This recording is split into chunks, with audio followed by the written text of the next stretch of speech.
Yes. Welcome to Ask Us Anything, the last episode in this series. That's gone quick, innit? Yep. Wow. Sure has. But as usual, we're honored, thankful, we give gratitude to our ancestors and to you all for all the questions that you've been asking throughout all the episodes. That's just me making sure I can see everything live, so the advert came on. But yes, so we are Seqen, Asaru. and this is OSM Vision, the platform where you get to ask us anything regarding Wu-Sabat. Yeah. And I always forget that there are new people that might be joining this for the first time. So for the benefit of all the newcomers, it would be in your best interest to go back and watch everything, watch all the episodes that we've done already, because you will find that some of the questions you might have already been answered. Yeah, so, you know, go and listen and watch all the previous episodes. And we're gonna be looking at, while we're waiting for more people to join the live, I see you all coming up. Yeah, and you guys are showing love. That's amazing. We're gonna go through some of the questions from the previous episode, which was episode 11. And before we do that, just a little summary of what Wu-Sabat is about. Wu-Sabat is the hereafter doctrine. That's right. Yeah. Hereafter meaning that we're living in a change, a dimensional shift that has taken place since the year 2012. And we're living in what people refer to as the sun cycle, which was since the year 2000 AD. And so it's a renewal, a rebirth. Many people are becoming more conscious. And so Wu-Sabat is the doctrine for you if you want to live through the next 24,000 years as a higher conscious being, okay? Wu-Sabat is not a religion. It's for humanity.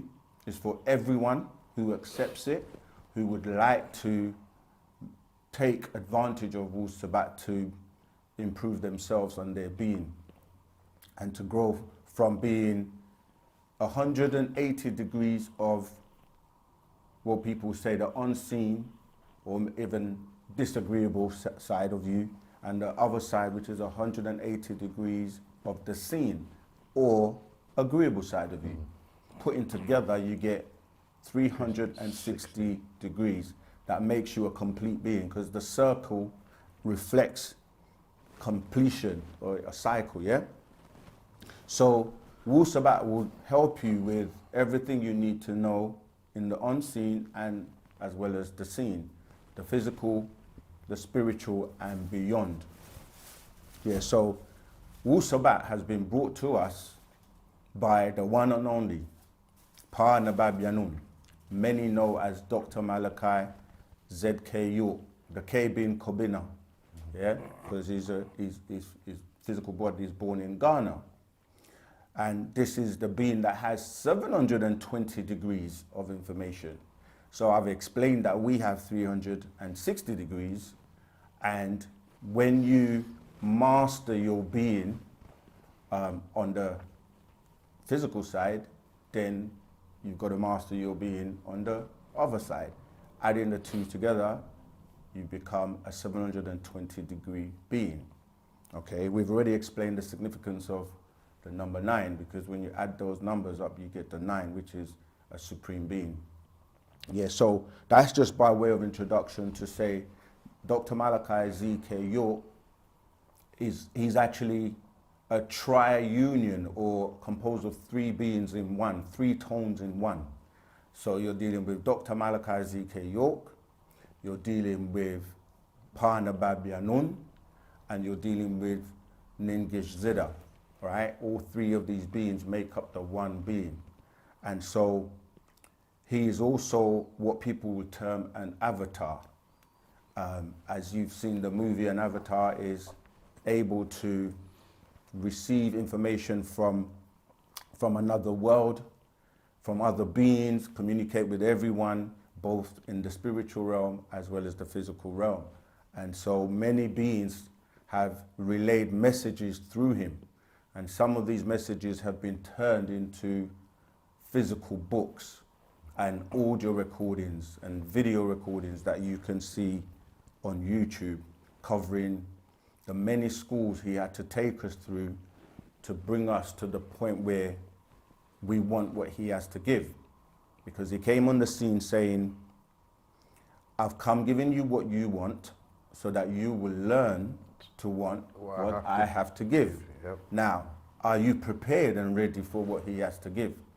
You know, so if you've been following the series, there are people, we know this through the comments, that are very serious about this. You know, they want to make that change.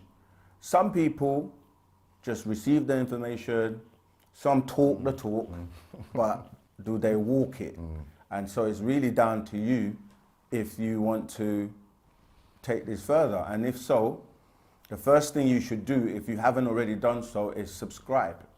You know, we have the power, because a lot of times when people feel helpless, it's because they're trying to do things, a lot of things by themselves, and it can be overwhelming.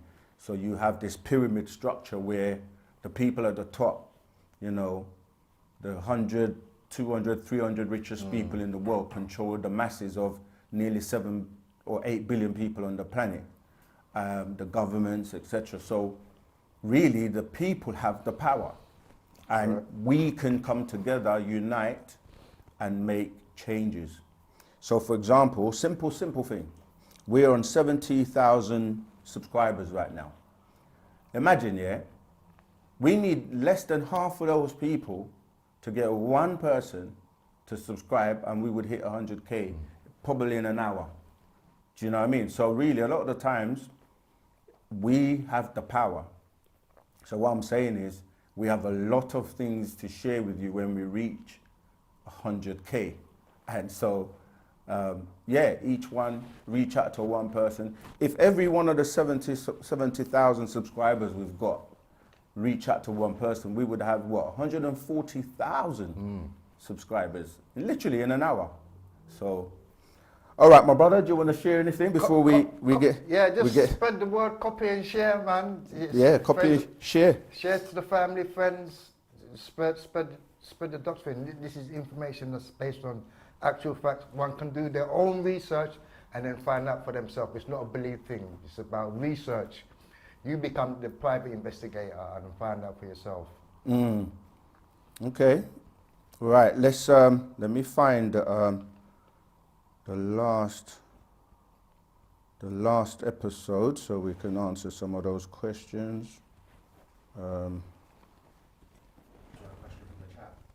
Yeah, it's live, so you know we just roll with whatever. We're relaxed. It's all good, you know.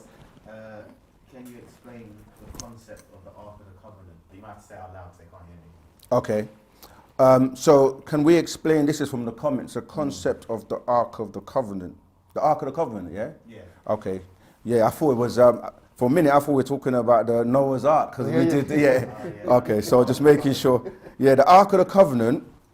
It's not a concept, it's actually, it was a real thing. And if you know about the story of Nimrod, who they talk about with the Tower of Babel, if you're not familiar with this, you can go and read the story in Genesis chapter 11. Okay.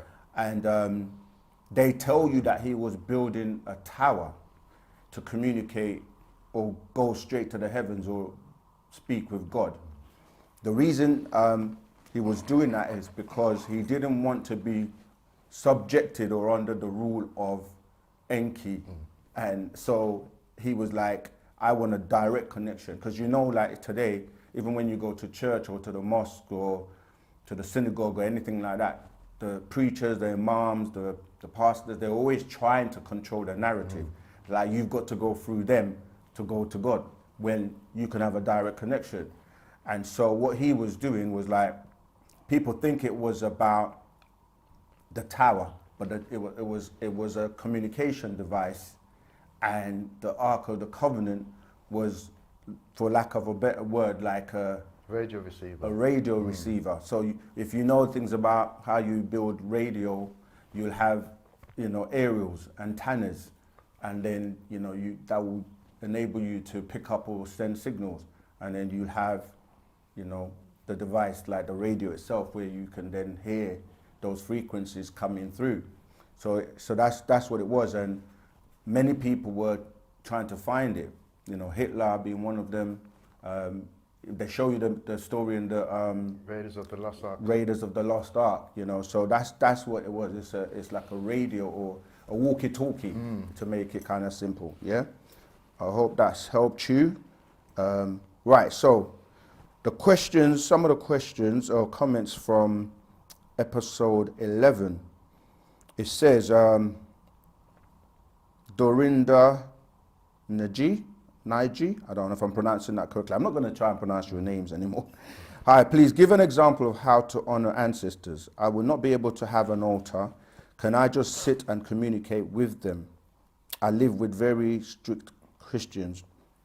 Yeah, I mean, listen, everything we say is very flexible. Wu-Sabat is very flexible. Like, there isn't only like just one way you have to do it like this. Of course, the best way and the most potent way to do it to get the best result is given, but you also have to be able to adapt. Yeah. So if you don't have the ability or the opportunity to have an altar, then you can improvise. You're speaking with your ancestors all the time anyway, because you can hear voices in your head. And how do you honor them? It's really your thoughts, your intention, keeping them in mind, giving gratitude, reverence and respect. And that's what we do with all our ancestors. So, don't, until you're in a position where you can have your own space and your own altar, then you can have that. But yeah, you can just talk to them, communicate with them. They do communicate with you.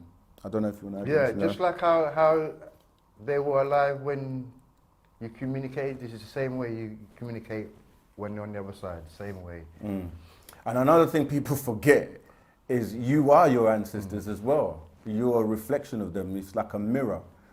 So when people say the gods, the Elohims, if you're their children, then you are from them. So you're also them.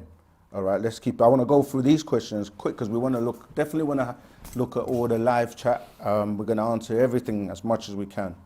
Right, next one. I love you guys. I respect your teachings.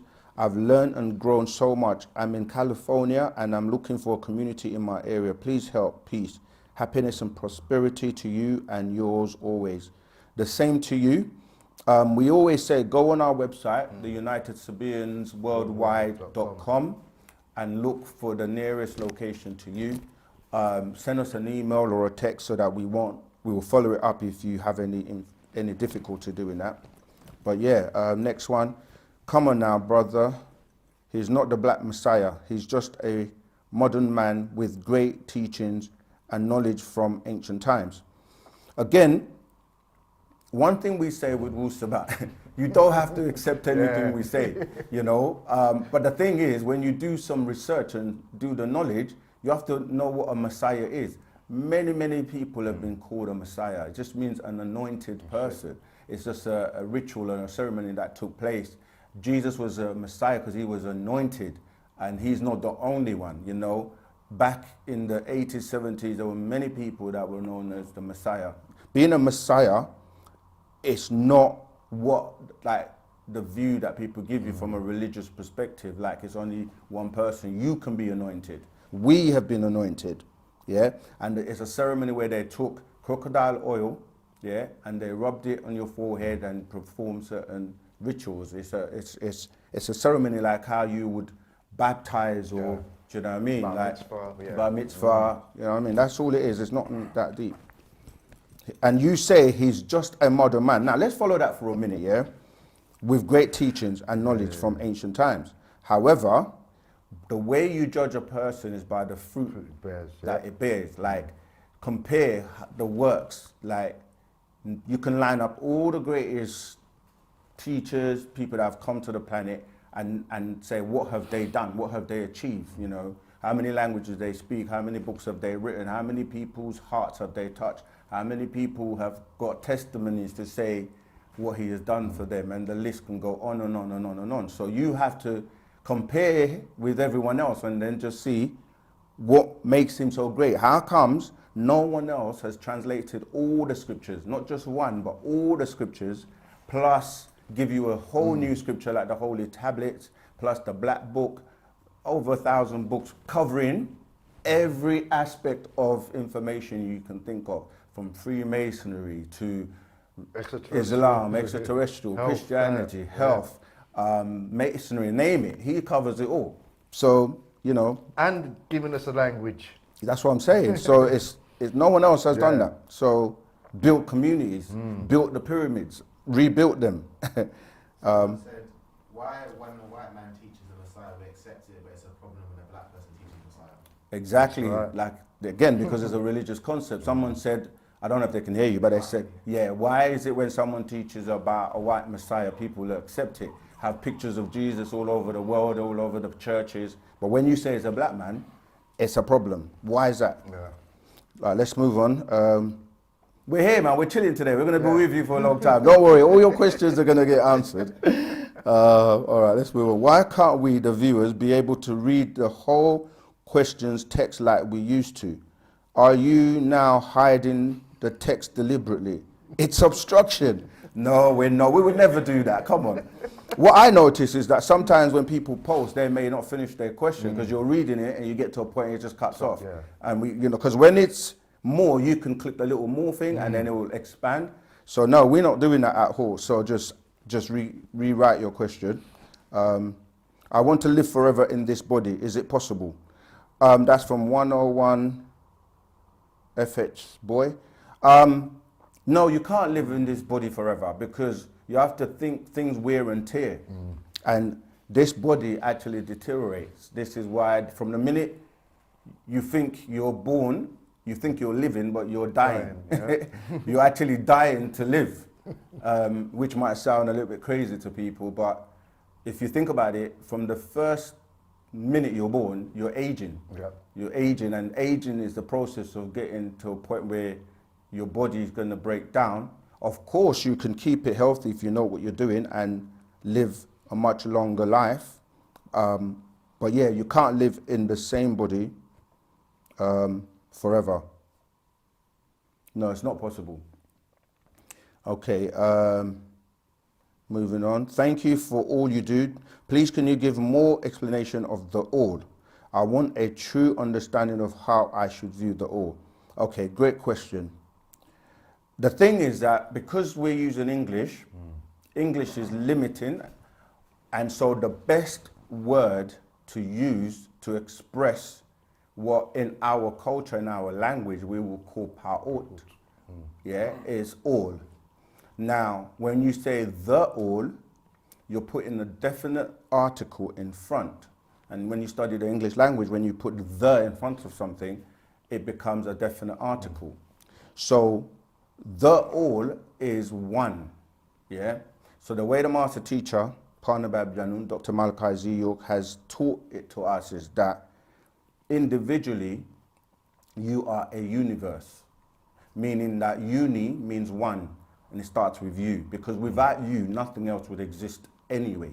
So the minute you spiral outwards from that dot, from that nukta, or Axis. that is you growing and expanding and growing. That's what we just explained, that when you're born, first of all, you started off as a sperm, a little tadpole, and then you grew in your mother's womb, and you come out and you continue growing and you continue to expand. So uni means one. Two people is jewel. So we become a jewel verse. And then I will experience his universe and he will experience mine.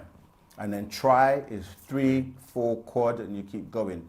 And the way it's explained through the scientific community is that you go from universe to jewelverse to triverse, multiverse, omniverse, and so on. So all are part of the all, expanding. The all expanding, meaning that each person as the all is continuously expanding, and collectively we're all expanding, including the multiverses and omniverse. So when you say I want a true understanding of the all, when you return back to your pure energy and etheric self, we're all connected by ether. This is what 9 ether is. Yeah, 9 ether is the combination of all conscious, conscience, and conscious gases. And so that's where you're trying to return back to once you go through shedding the physical body, becoming the spiritual being, becoming a pure mental being, and then moving up in terms of the ethers. Anytime you want to cut, you just cut and jump in. Yeah. When you're talking about like God, Anu, Ra, Theos, Jesus, all the different names, all of these deities or beings exist within all. They're all a part of all. Absolutely. Because you can't take away from the all. Or add to the all. And you can't add to all. So where would you get it from? Yeah. So I hope that's answered your question. Just how powerful is fasting? What is the most severe diseases that fasting can cure?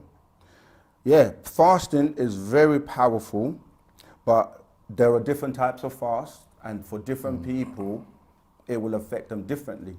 But yeah, fasting, well, the master teacher has taught us that you can cure any disease that you have, even death, because death is a disease. Once you know about how telomeres are programmed, and the telomeres are at the end of your chromosomes are what determine how long you live, you see. So the elders have mastered the art, and that's why they don't fear death, because they know that the body is only a skin suit, you see. So you can cure anything, and there are different types of fasting, but you have to learn how to do it properly, because some fast, where people fast, for example, like a pure dry fast, that's not that healthy. You can do it in small doses, but really you should have water and liquid, and it depends on the purpose of the fast. You could be fasting to cleanse. Yeah, go ahead. Someone's just donated $4.99 and said, I asked you guys if you could buy your books in bulk digitally, and you said yes, however, I never received the email response from your main website. Okay, someone just said about the donate. First of all, thank you for the donation. That's what we call action speaking louder than words. But yes, contact us again, right? I'm going to give out the email address, yeah? Contact this email address, Nashat, Nashat, UK store, STORE @gmail.com. So the whole thing is nashatukstore@gmail.com. And our admins will definitely follow up, because we do have a number of websites, so sometimes messages might go to the wrong place. So we say nadum, which means sorry in our language for not getting back to you yet, but I'm glad you've done that. So if you do it now, Nashat UK store @gmail.com, that's the UK store, all right? So yeah, we've answered the fasting. So you can cure anything. Well, again, it's not medical advice. We have to put a disclaimer on it, because you know, people will say, you said I could, but it also depends on the level you're at with whatever the remember, dis is to go against, ease. When you're not at ease, you're dis-ease the disease, right? So we're not giving medical advice, but we know that through the right herbal remedies and instructions, it's possible to cure anything. And also, it's good to like give your body rest as well. We like fasting now and again to like give your body to like, you know, get rid of all the toxins and stuff like that. Overeating all the time. So yeah, it's good to like fast. Live people, don't worry, we got you. All right, is cold weather real, and are mountains old trees? You live in England and you will know that cold weather is real. So cold weather is real. I don't know where you're going with it. I know there are weather machines and people do control weather with the heart and things like that. But yeah, cold weather is real, especially if you've been in a sunny country like I have recently. you come back here and you just feel like this is not hot, trust me. Are mountains old trees? No, I don't know. Like again, sometimes you have to be a bit more specific, like where you're coming from with that question. Yeah, I think they see some of the images that they show, some of the rocks, they look like they're old trees that have been cut.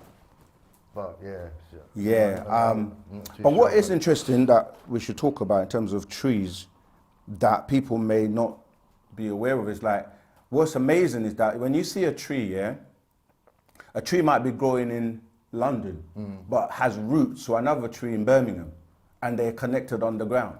So this is why sometimes people are trying to pull a tree out, but the roots are so deep that, you know, it will keep coming up, keep coming up. So trees are very special and are connected because of the cycle of life. You know, they generate oxygen and we need oxygen and so on. But yeah, I don't know about mountains being old trees because if you really look at how they're formulated, with trees, you can tell the age of a tree because they cut the tree and you can see the stratas, you know, on the tree to see how old it is.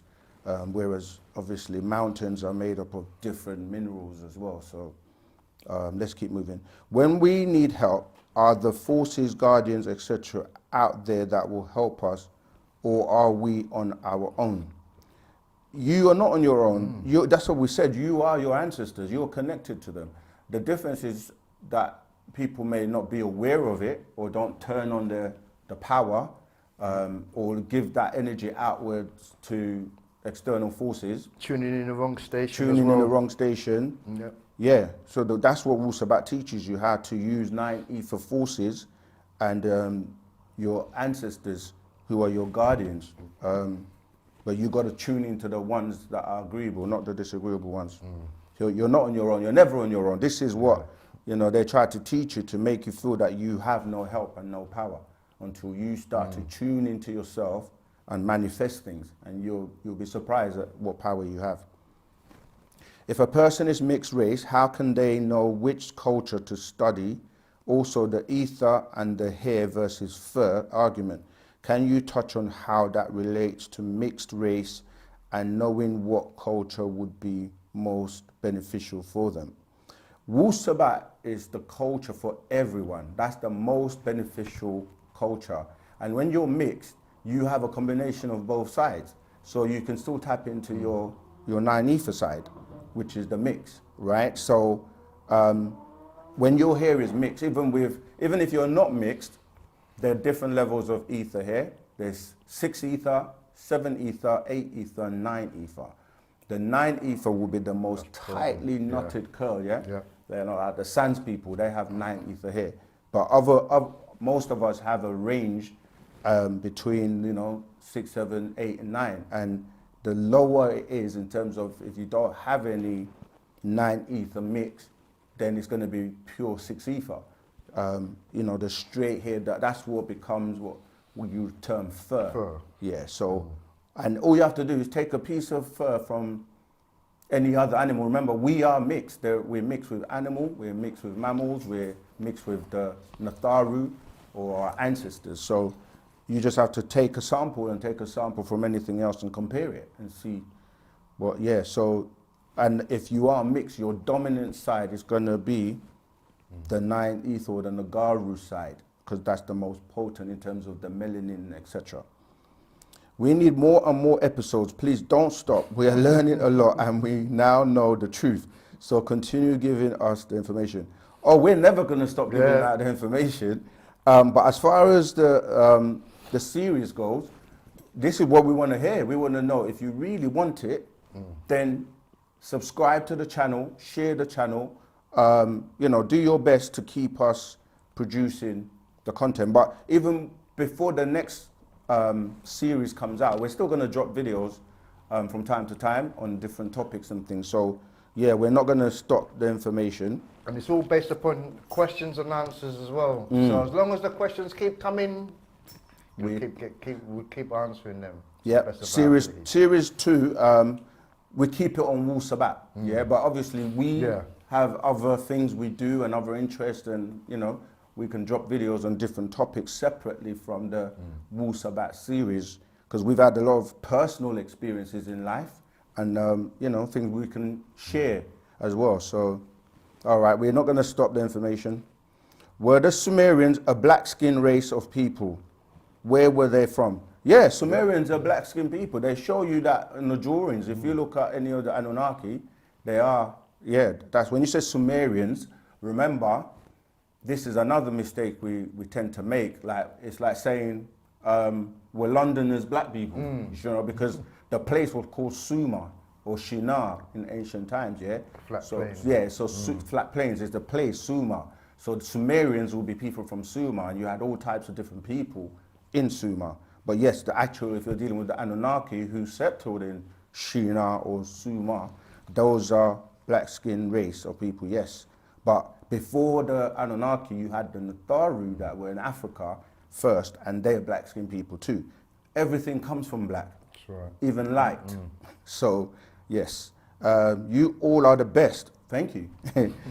And they said, thank you. Is the Hebrew Israelite message in error? My family is so confused as to if we should be honoring the Sabbath on Saturday. After this channel, it seems it doesn't matter. Please shed light on this. Yeah, this is what we're saying. Religion divides people. And even within a household, you can have a family that one's a Hebrew Israelite, one's a Muslim, one's a Christian, and that's division and confusion. Wu-Sabat predates all religion, and the original Hebrew Israelites were black people. The original of every religion were black people. This is a fact, yeah? However, we say, give religion back, because religion causes more wars on the planet, more divisions, confusion, ignorance, hatred, etc. So Wu-Sabat will be the answer, and you are the best example, you know. And yes, the Sabbath is actually supposed to be on the Saturday, not Sunday, if you researched the word. But like we say, we don't want to get into the religion and the divisions, because we're trying to say you don't actually need religion, you know. Some people need it for if they're just starting out and they're trying to find their way, but eventually you're going to have to graduate from religion, from, you know, being a Hebrew Israelite, from being in the Israeli church, from being a Muslim, from being a Christian, from being Mormon, whatever, because all that, anything under religion only came about 6,000 years ago. And life existed, many cultures existed way before 6,000 years ago. All religion has its origin out of Egypt. Yeah. If your mum is a wicked Christian narcissist, Yeah. does she hinder us when she passes on, like how she does now while she's living? Possibly, and this is why. Say it to them. Oh yeah, sorry, the question was, if your mum is a nasty narcissist and wicked, and can she hinder you when she passes on? This is why, I think there was another question I saw where we've been trying to explain to people about your ancestors may be trapped, and because they didn't elevate to basically make it, so they get trapped and they can't be a hindrance to you because they utilize them as leverage to deal with you. But the thing is, there is a solution, don't worry, because even though your mother may be that, you can skip her and go to your grandmother or to another female within your family that you're closest to, and they will help you, because you've got more than one ancestor. It's not just down to your mother or your father. Yeah, so you can get help from your other ancestors. Yeah, that's a serious one, but yeah, it's true. Or you can try and convert her if you can. And how would you convert her? By your example, the way you live and how you live, and how Wu-Sabat has helped you, and the energy that you radiate outwards, because you can actually transform any negativity to positivity if you know how and know the tools, you see. So that's the answer. I have learned so much about disembodied beings. I have two questions. One was, I was in a low place in my life at one point. I spoke out loud for karma to come into my life. Immediately, you see that question cut, but I've just expanded it. Immediately I felt possessed, doing these out of character. Was this a disembodied being? 2, sex dreams that seem real. and you wake up and still feel the after effects. Was that a disembodied being? Both your questions, yes. Obviously, every experience is different and only unique to the person having the experience. So we can't say to you exactly this is what your experience was about. But yes, in terms of you can call on these beings, that's what we say, like when people are in churches and they call on these entities and call on these names, they don't know that they're invoking tones, vibrations, and frequencies. And no matter who, like if you call the name Jesus, there are millions of beings that have that tone, or even say you call on the name Michael or Mark. Many people have that tone. They will all respond to you. Yeah, so it's important to call on the right names and to be in a state where these beings cannot possess you. The sex one, yes. You have something called incubus and succubus, right? These are entities, yeah, beings that can, because when you have a nocturnal emission, meaning that you're dreaming, and then some people refer to that as, let's say, a wet dream, yeah? That means something was definitely happening for you to have that emission physically. Yeah, so you do have disagreeable beings that can, yeah.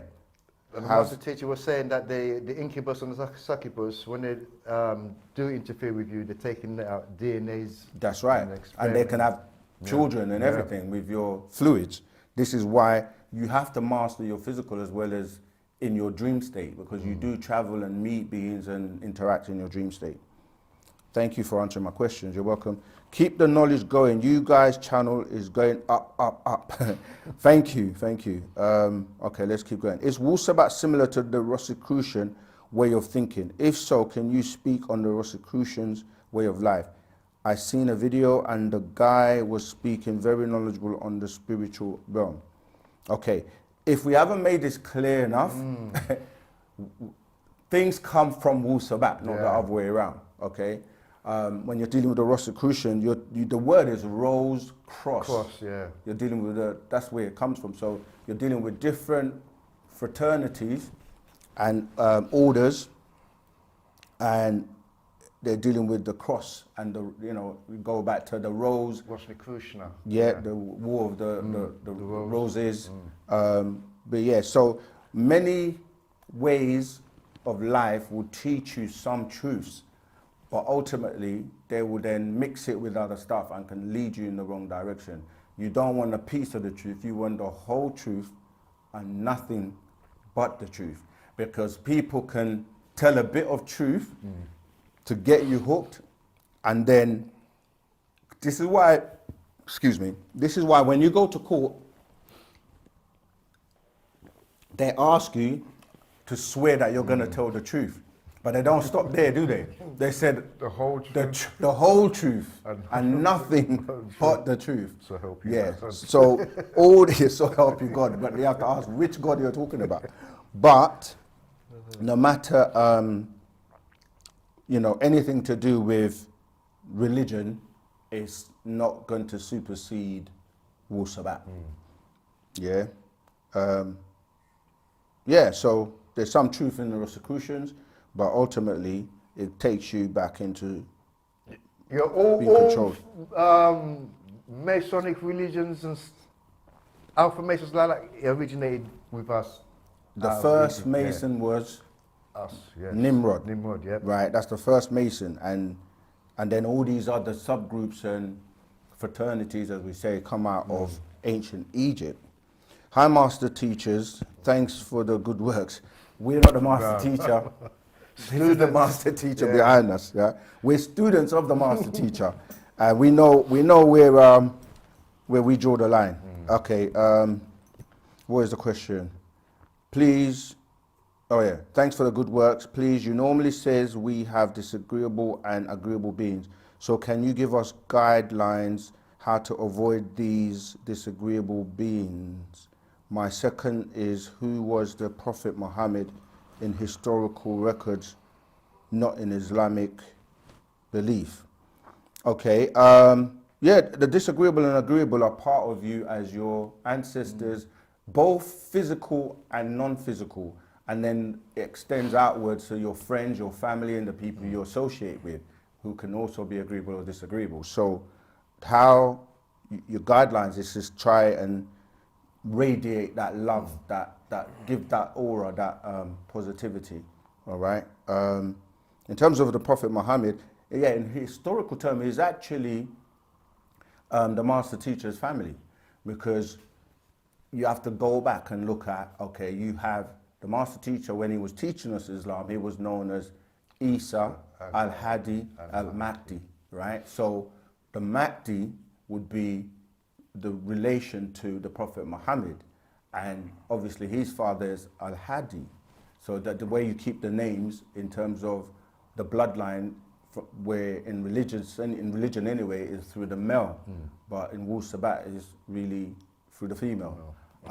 And so you'd have to go back, because what it is, they gave you two different Muhammads. You have a Muhammad known as Muslimat, yeah, Ibn Hanifa. Go and research this. He's the false Muhammad. And then you have the real Muhammad, you know, who was, you know, the bloodline of the master teacher, partner Babylon. So it was a real person. And so what happened is there was a split when he passed away, and the rightful successor should have been Ali, but it became Abu Bakr and his family, because they decided to basically run the original people out, and so it was chaos. But yeah, we're not going to go into the whole history of Islam, but that is who the real Muhammad is. You can find that in the Holy Tablets, you can find that in many scrolls that we have, the Holy Injil, Islam Unmasked. Islam Unmasked, and many scrolls. You can even YouTube that. Right. That number's question had me going. I've been seeing 333 for so long. I have a friend who texts me every time she sees it now. Please let us know more on this as soon as you find out. Yeah, we will. It is synchronicity, it is messages to you. But yeah, we definitely will. Oh yeah, I mentioned that you can actually ask Partner Babyanun questions for a limited period at the moment through our website. Go to the UnitedSabiansWorldwide.com, scroll to the bottom, and you will see where it says, would you like to ask Partner Babyanun any question? And you can ask your question and submit it. Remember, he writes letters, he gets visitors, he gets visits, he has privileges, he can, you know, respond in many different ways to those people that are in contact with him. So, you know, you can have your question answered. If it's meant to happen, it will happen. Can you clarify between 360 degrees and 720 degree beings? Is Dr. Malachi an extraterrestrial since he is a 720 degree being? Can 360 degrees being actually grow his spirit to reach 720? Yes, we kind of touched on that, didn't we? So what it is the journey is for you to conquer one side or the other. Yeah. So we explained earlier on that you have 180 degrees of your, what you call positive, and 180 degrees of what you call negative, or agreeable and disagreeable. This is what this information does. It gets you to the point where you master your disagreeable, so you can become a whole 360 degree agreeable. That's one level. And then you have 360 degrees on one side and 360 degrees on your other side. Now, each one has to conquer the other to become 720. So when you're a 360 degree being, you elevate to the point where you now have those two sides. The beings that are higher than us, they are, say, 360 degree beings of one or the other. Yeah, so this is why when you read the Bible and the Quran, they talk about the war in the heavens with Michael and his angels, and they fought against the dragon and his angels. These beings that wanted to have willpower to be able to make decisions on their own, they were part of the ones that got cast down here. This is how you now have, and it tells you in Genesis, when your eyes were open, it was to know agreeable from disagreeable. And these words like Yahweh is agreeable and disagreeable. Cherubim, seraphim. The seraphim are the agreeable, the cherubims are the disagreeable. ya is agreeable, way is disagreeable, and we can keep going. So your journey is to conquer one side or the other. So you'll hear people who say, I used to be very disagreeable. I changed my ways, I stopped being angry, I stopped doing this, I started to meditate, started to eat right, started to put things into practice, and I'm now a completely different being. And that journey continues into the other realms where you then become a pure Ethereal being, which is mastering both sides on different levels to become the 720-degree being. Yeah? 720 agreeable or 720 Luciferian? There you go. 100%. Can Dr. Yule get out of jail without being released by his captors? Okay, that's a good question. And if you were here from the beginning, we said Dr. York is a being that has different parts, just like us. We are the same as all these beings we talk about, right? On a smaller scale, and we're being elevated. So the physical body, right, is the one that is captive and can be put in that physical jail, as you put it. But the being known as Yanun cannot be captured in any way. That being can leave at any time, just like your spiritual being and your soul can leave your body at any time. However, to do that, you would have to get rid of your body, don't you? You have to die or whatever, or you're an astral projection or whatever, but you can leave your body. Now, what's interesting about that question is that the being that is, because people, there's another question I saw about this whole like him being Tahuti and why can't he? At the end of the day, you cannot be in the mind of the 720 supreme being to know why he's doing what he's doing, what's going on, what's the plan, what's the strategy. You might look at it like a copping out or whatever, but it's not, because at the end of the day, he knows that why whatever is happening. So, but we have been told some of it. One thing is more attention is being brought to him, just like how when Mandela was in prison, when Gandhi was going through his thing, you know, starving to try and get.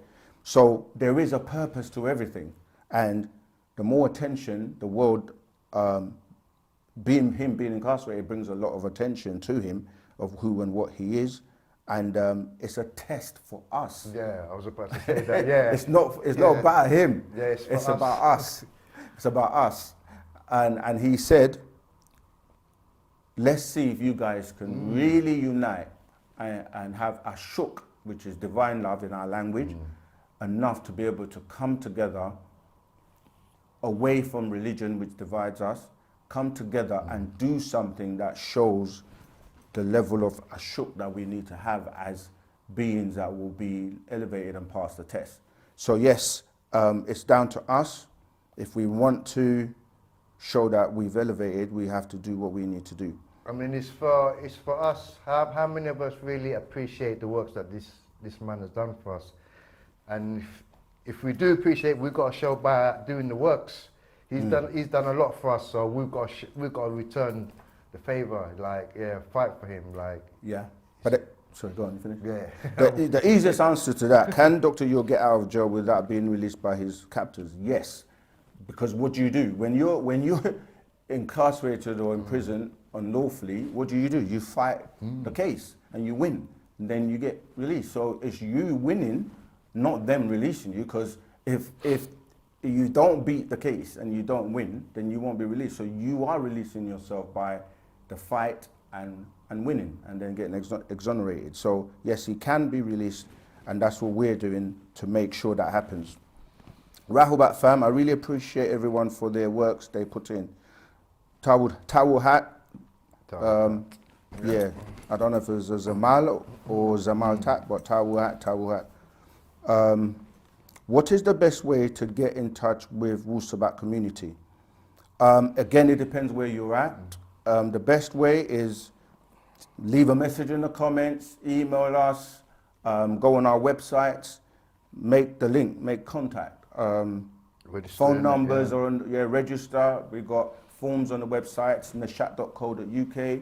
the United Sabians Worldwide.com. There are links in the comments. That's the best way. Is there any correlation between Jesus the Son and the actual Son of the Earth? Yes, S-U-N is where they grafted the story of the S-O-N from. So yeah, but if you look at what they're trying to tell you, they're saying you need the Son of God to make it. And really, it's the sun. Without the sun, this planet will cease to exist. So the energy from the sun is what sustains life on the planet. I don't know if you want to add anything to that. Yeah, go ahead. Someone said, what's the name of the real Muhammad and were there two Muhammads? How? Yeah, but did you ask that? So somebody just asked, what was the real Muhammad and how is there two Muhammad and were there, how? Yes, I gave the names. The false one is Muslimat. Yeah. What's the other? Al-Hanifa. This is in our books, in our scrolls. And the real Muhammad is the Muhammad that's related to the Mahdi. And his name is Muhammad or Ahmad.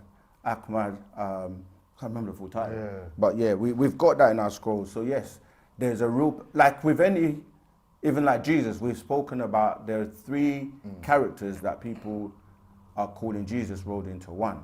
Every character you can think of, there are many people called Isa, many people call Moses, many people call WD Ford Muhammad. Yeah, they're imposters and there are the real ones. The real one and the fake one. The real one and the fake one. So I don't.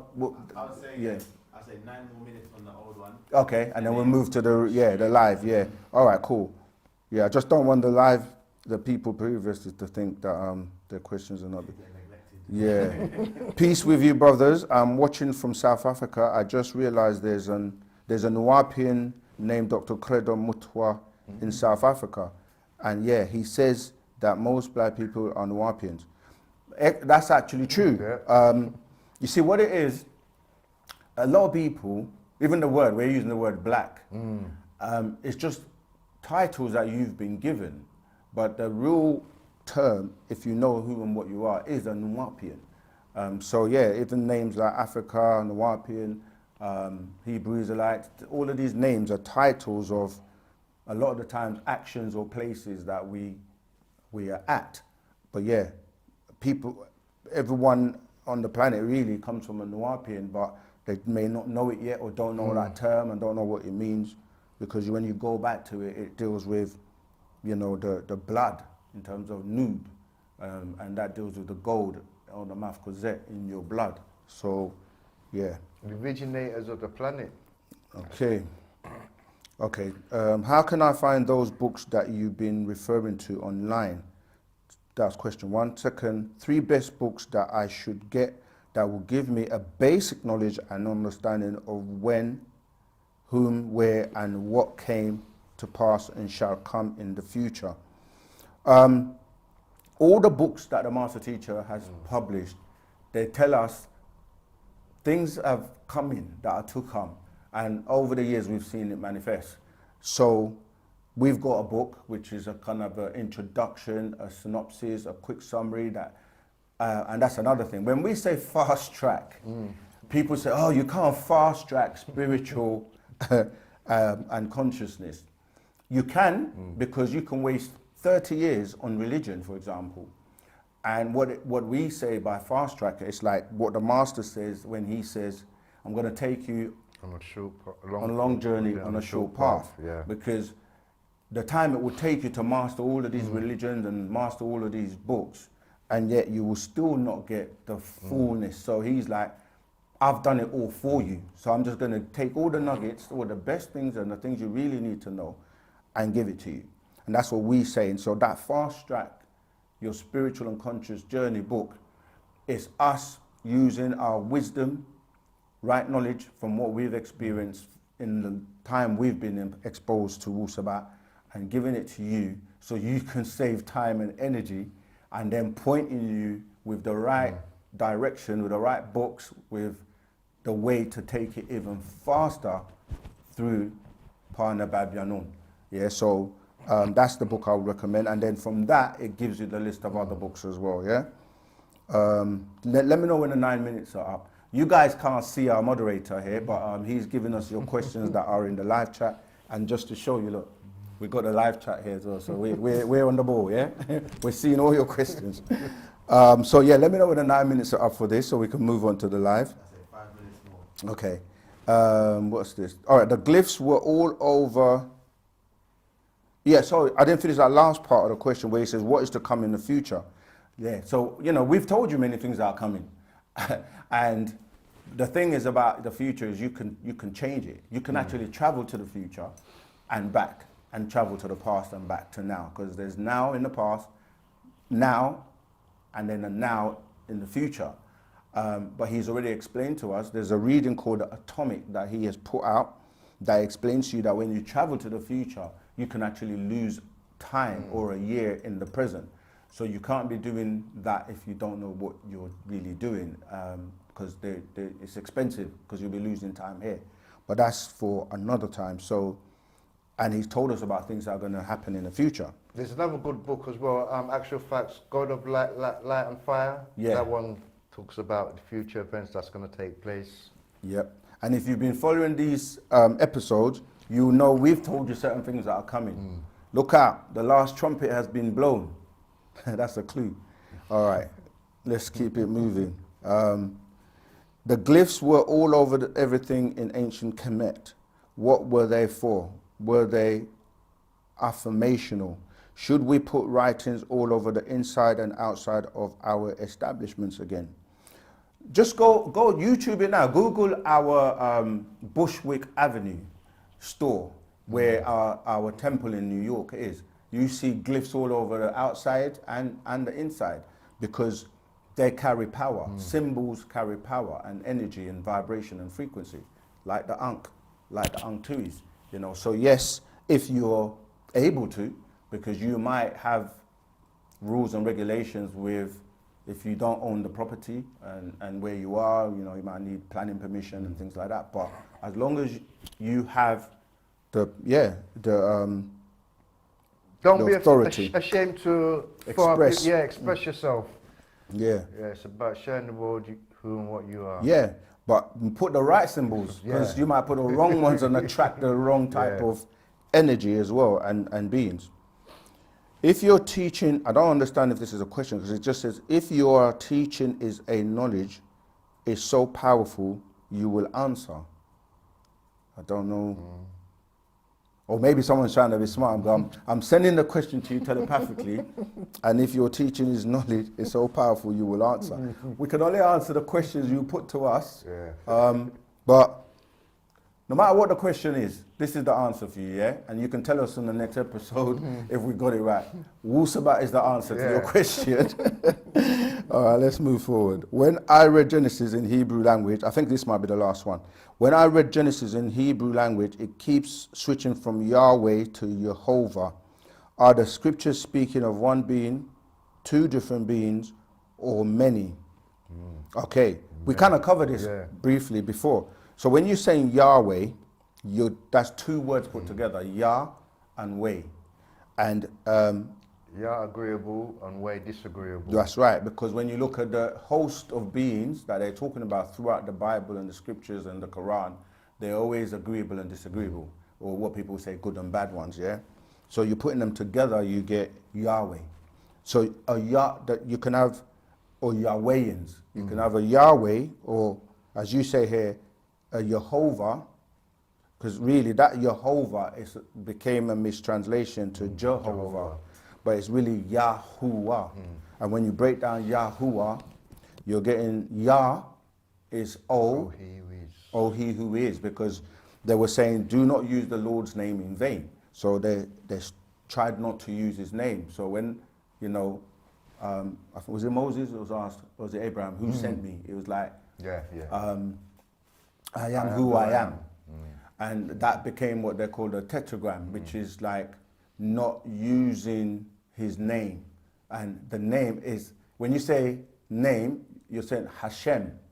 Yeah, Hashem, that would be the name. So people started to use Hashem instead of his name because they were like, you can't use. So you can have a Yahweh that is over the Yahwehians, and you can have, which would be the Yahuwah over. So it's like having someone, if you're working in a building site, for example, you will have a foreman that is over, or if any type of project you might, or company, you have a CEO that's over the employees.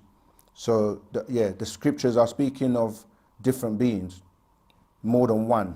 All right. Let us make man in our image and after our likeness. So that's showing you that it's more than one. Okay. Yeah.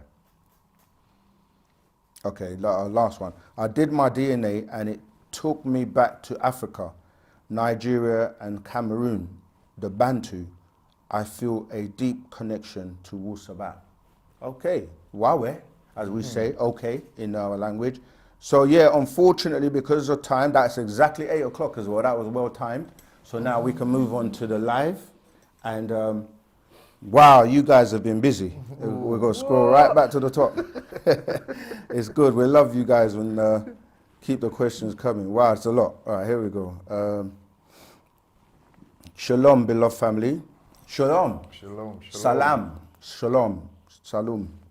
Okay, can you give insight that you have regarding I want to make sure I haven't missed anything. Turn up the volume on the mics. So you done all that, yeah? Okay, cool. I don't want to miss anyone. They might say we're trying to cut them out. Wow, there's a lot. Okay, live stream.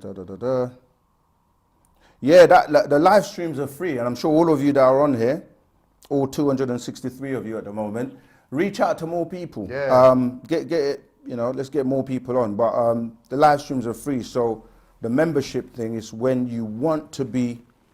Okay, so let me deal with that. So we've done a whole series now, yeah, and now it's time for the real people that want to take things further, because obviously not everything we can share publicly, because we go into their rituals and certain things as well. So those who are really keen and want to be constantly up to date with everything, that's what the membership is for.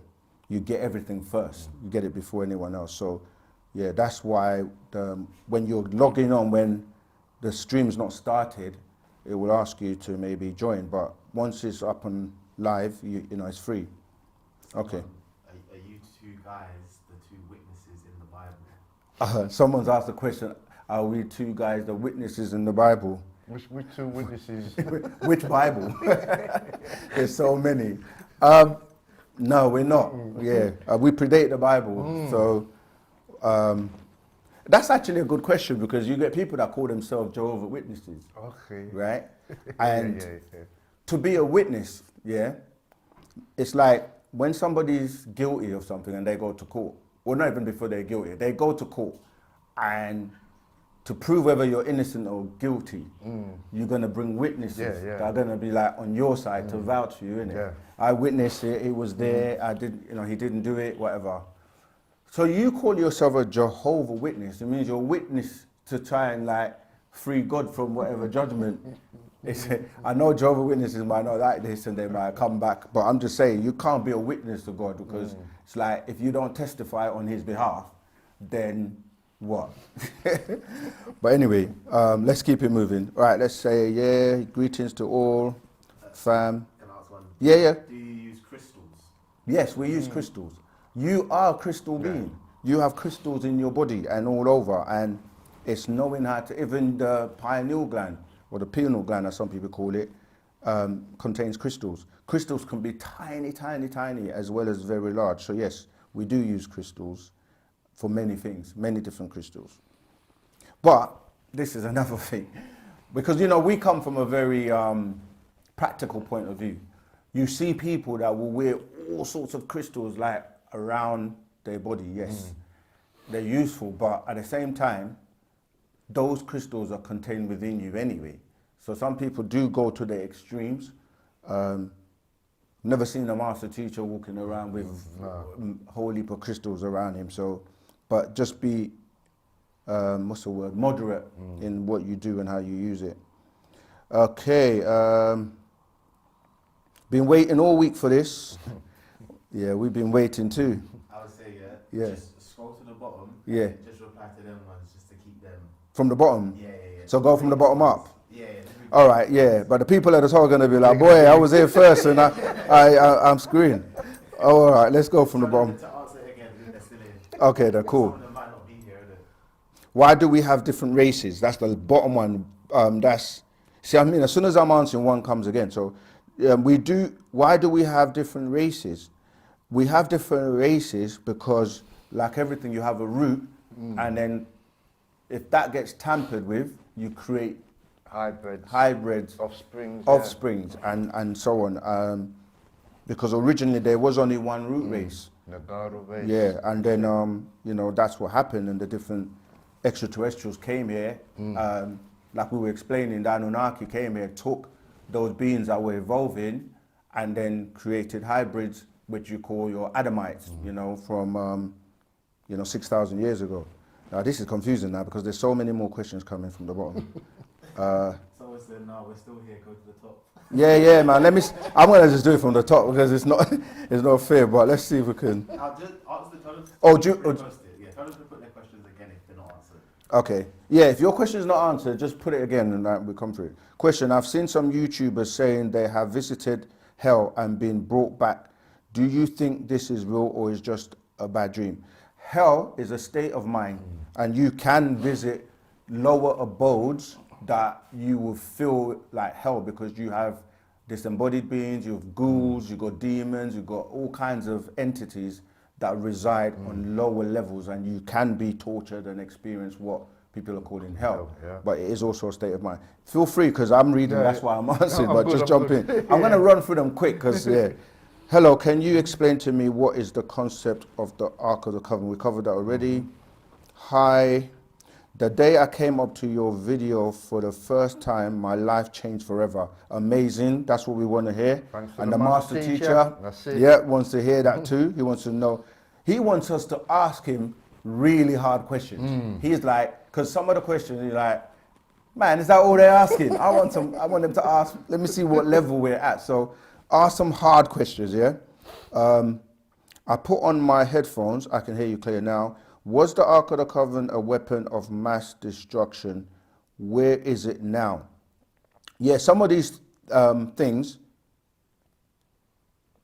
I was going to tell them. Some of the stuff, we have them, right? As in, they're in the possession of certain people. Some of them are in the libraries, museums, and in people's houses, because rich people collect these things, and that's why if you watch Raiders of the Lost Ark, they go around collecting and paying for these things, and in the museums.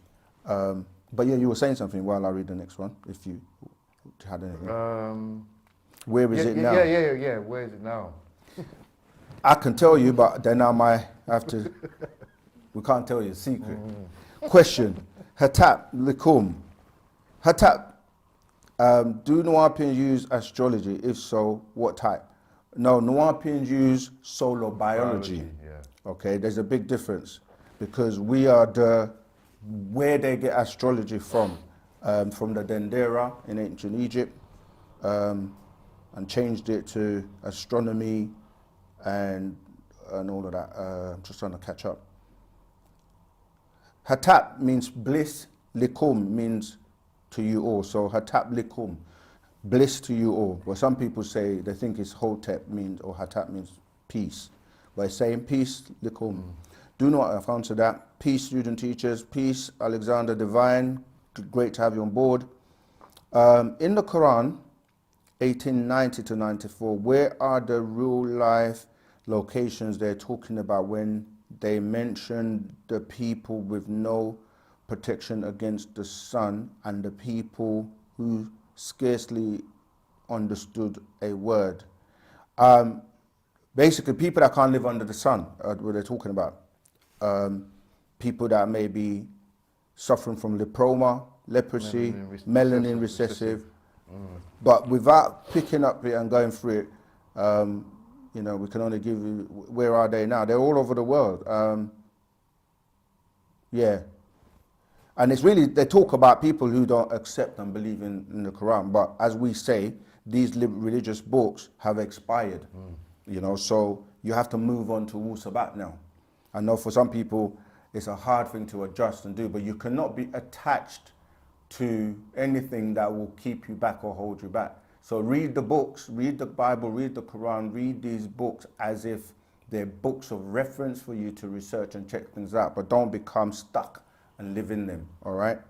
I mean, Christianity, Judaism, Islam, has any of those religions confirmed anything to be actual facts? Like heaven, hell, anything like confirmation, actual facts? Has anyone come back with facts? No. It's all faith and belief. That's all they're going Yeah, by. that's what I'm saying. And they lie and say this is the original word, and none of them have authentic originals, you know, so copies of copies of copies. If there are no hell or heaven, why should anyone really care about doing good? Who said there's no hell or heaven? There is hell and heaven. It's a state of mind, and there are actually different abodes that you go through and experience hell and heaven, you know, so it's not that there isn't a hell or heaven, it's the concept that's been given to you from a religious mindset. It's not like that. Man with pitchfork. Yeah. Right, we have to be quick because there's so many questions. Are women forgiven for abortion? The women are goddesses, they're the gods. So who's going to forgive them? It's their body, and we don't obviously promote or support abortions, but we're not the judge or the judges, because there could be many reasons and situations why a woman would choose to do that. But in our culture, Wu-Sabat, if you live the right way and practice things and do things the right way, there would be no need for you to have abortions, all right? 133 of us here, let's all press that like button. Yes, please, do that. If there are no hell or heaven, why? Okay, we covered that. Why, when the white man teaches? Okay, we covered that. What is carbon dating? How do they use it to determine how old something is? How reliable is it? And should we trust it 100%, or does it have some fallacy? So that'd be dealing with like those in authority who authorize things to make it appear to be authentic. So they're using these instruments to say this is how old this thing is. So yeah, I mean, it's science, isn't it? There is an element of truth to it, but you can't not be 100% on anything, to be honest. This is why the new way is to use DNA. DNA is the answer to who is older, because they've now, that's a good question, because in religion and the Bible and the Quran and all of these, they lie to you and tell you that everyone comes from one man called Adam, and Adam's rib was taken to produce a woman, and they had children, and then, you know, it goes on the way till you get to the Noah story, and they say Noah had 3 children, Shem, Ham, and Japheth, and this is where all the world races come from, and they had those triplets. One was black, one was Asian, and one was Caucasian. There's no such thing. There's not one strand where we all come from, and the scientists have actually proven this now through DNA. This is what the Human Genome Project was about, and they were able to decipher and say there are actually, it's not one tree, there's 3 lines, right? The first one being the Homo habilis, the Homo naledi, which is the African race, every one of the African stock. The second one being the Denisovan and the Homo florensis, which is all the Asian race. So that's whether you're Korean, Japanese, Chinese, all of them are Denisovan and Homo florensis. Then you have the third strain being the Cro-Magnon and the Neanderthal. But before the Cro-Magnon, it was the Basque, right? That were created, and what happened is that they had Rh negative, and that was done so that when the males tried to have children with them, the fetus would die, and then so they got eradicated, basically, yeah? So those 3 strains is where everyone comes from. So yeah, it's not just like, so the DNA is what we use nowadays for even now, like catching criminals, anything is DNA testing to find out the child, who the father is, the mother. They just use DNA testing. So carbon dating will help to a certain degree, especially when you're dealing with fossils and things like that. But really, DNA goes way beyond that. Greetings, family. Rahubat Muisar. How do you eliminate entities or ghosts from one's house? How to sanctify one's home? How is the master teacher doing? Yeah, with the ghost thing, you've got to do rituals, burn certain things, create an environment that they can't stand in there, ask them, and summon them out with certain rituals. Mirrors, using salt, sage, burning white sage, and your intentions. The master teacher is doing his best under the circumstances, but of course, what can you do but your best under those circumstances? He wants to get out. That's basically it. Been in there long enough. And this is why we must do what we need to do to get him out as soon as. Sorry, an advert just came up, so I've lost where I was. I've got to go back. Sorry, the advert just threw me off, so I've got to find where I was. Well, there's so many questions. Where was I? Someone said, are you live? Yeah, we're live. Look, say something and we'll tell you. We'll answer your question. Yeah, it's about spreading the doctrine, getting the information out to the world. Yeah. So they can know that our master teacher has been wrongfully, falsely accused, kidnapped, and just basically to just try to stop this information from coming out. Wow, I don't even know where to go to, man. I'm sorry, guys. I'm going to have to... well, the top one now is, in comparison to the whole universe, the Earth is but a very tiny... things are just jumping and moving. It's just jumped. I often feel like I'm living in the wrong lifetime. Is that possible? Yeah. But the point is, how did you get here? You may have come here incorrectly, or you need to go back and you have to figure your way out. These are the types of things we're saying that Panabab Yanun and Wu-Sabat will be able to help with, because you don't get your religious people able to answer those types of questions in terms of how you get back. And this is what Wu-Sabat. But obviously they're doing. here now to experience certain things. Yeah. In this day and time. I don't know what we're right. No more likes, no more YouTube will suggest. Okay. How can humans have a soul? You know what? It keeps jumping. It keeps jumping. As I'm reading it, the question jumps. So trying to figure it out. I don't know. It's easier to see it on here. Yeah. Okay. Put it on this. Nah, that's all right. We can hold it. Right. So where do we go from? Right. Let's go back. Just on the right. No. I'm scrolling That's back. a whole heap of... Yeah, there's a lot. We've got to do more lives, it looks like. Do we die or do we continue to exist in another form? No such thing as death, just a transformation to another state of existence. Blessed Day, can you say something on the Orishas? What do you want me to say? The Orishas are part of our Yoruba culture when we practiced it in its pristine form. And Yoruba is part of Wu-Sabat because it deals with animism, deals with respect for our ancestors, and but it has been tainted by people. Arabicized, Yeah, it's been Arabicized, and people put in like blood sacrifices, and it's become, give me something, sacrifice something to get something. That's not our way. So the pure form of it is dealing with, our ancestors, we say Ife, the Ife or Batala, and you say the Orishas, Yemiya, or Gun, these are our ancestors. Who are the true Moors, and are you two considered Moors? Yeah, listen, all these titles are part of us.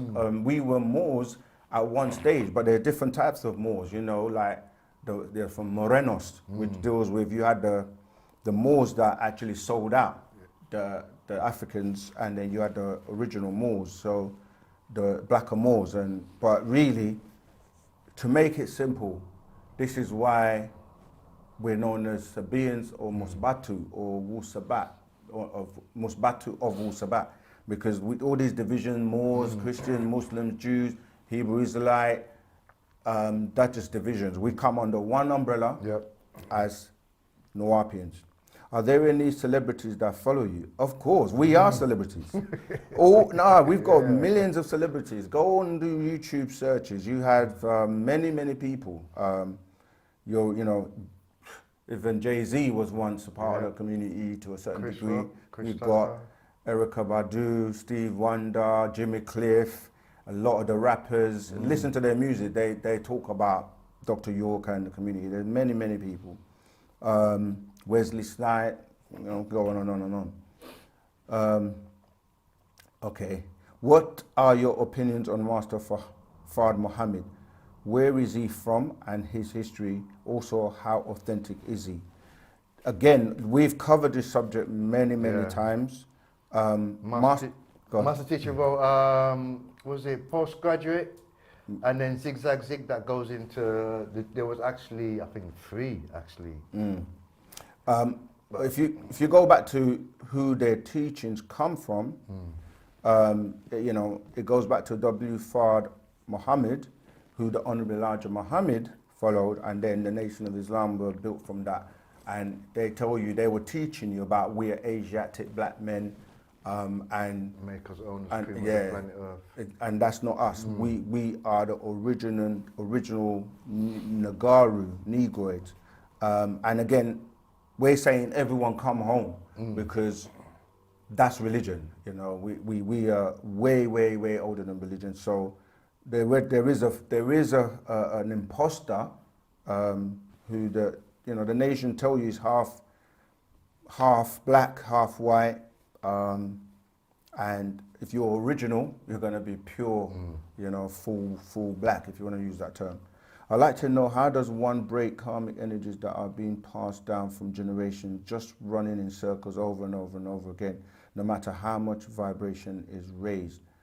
That's where rituals come in and Wu-Sabat comes in, because you can change your destiny by just applying Wu-Sabat. Does Wu-Sabat have books or teachings on Qigong or energy cultivation? Absolutely. We have a book called the EMA, original ancient martial arts, ancient Egyptian martial arts.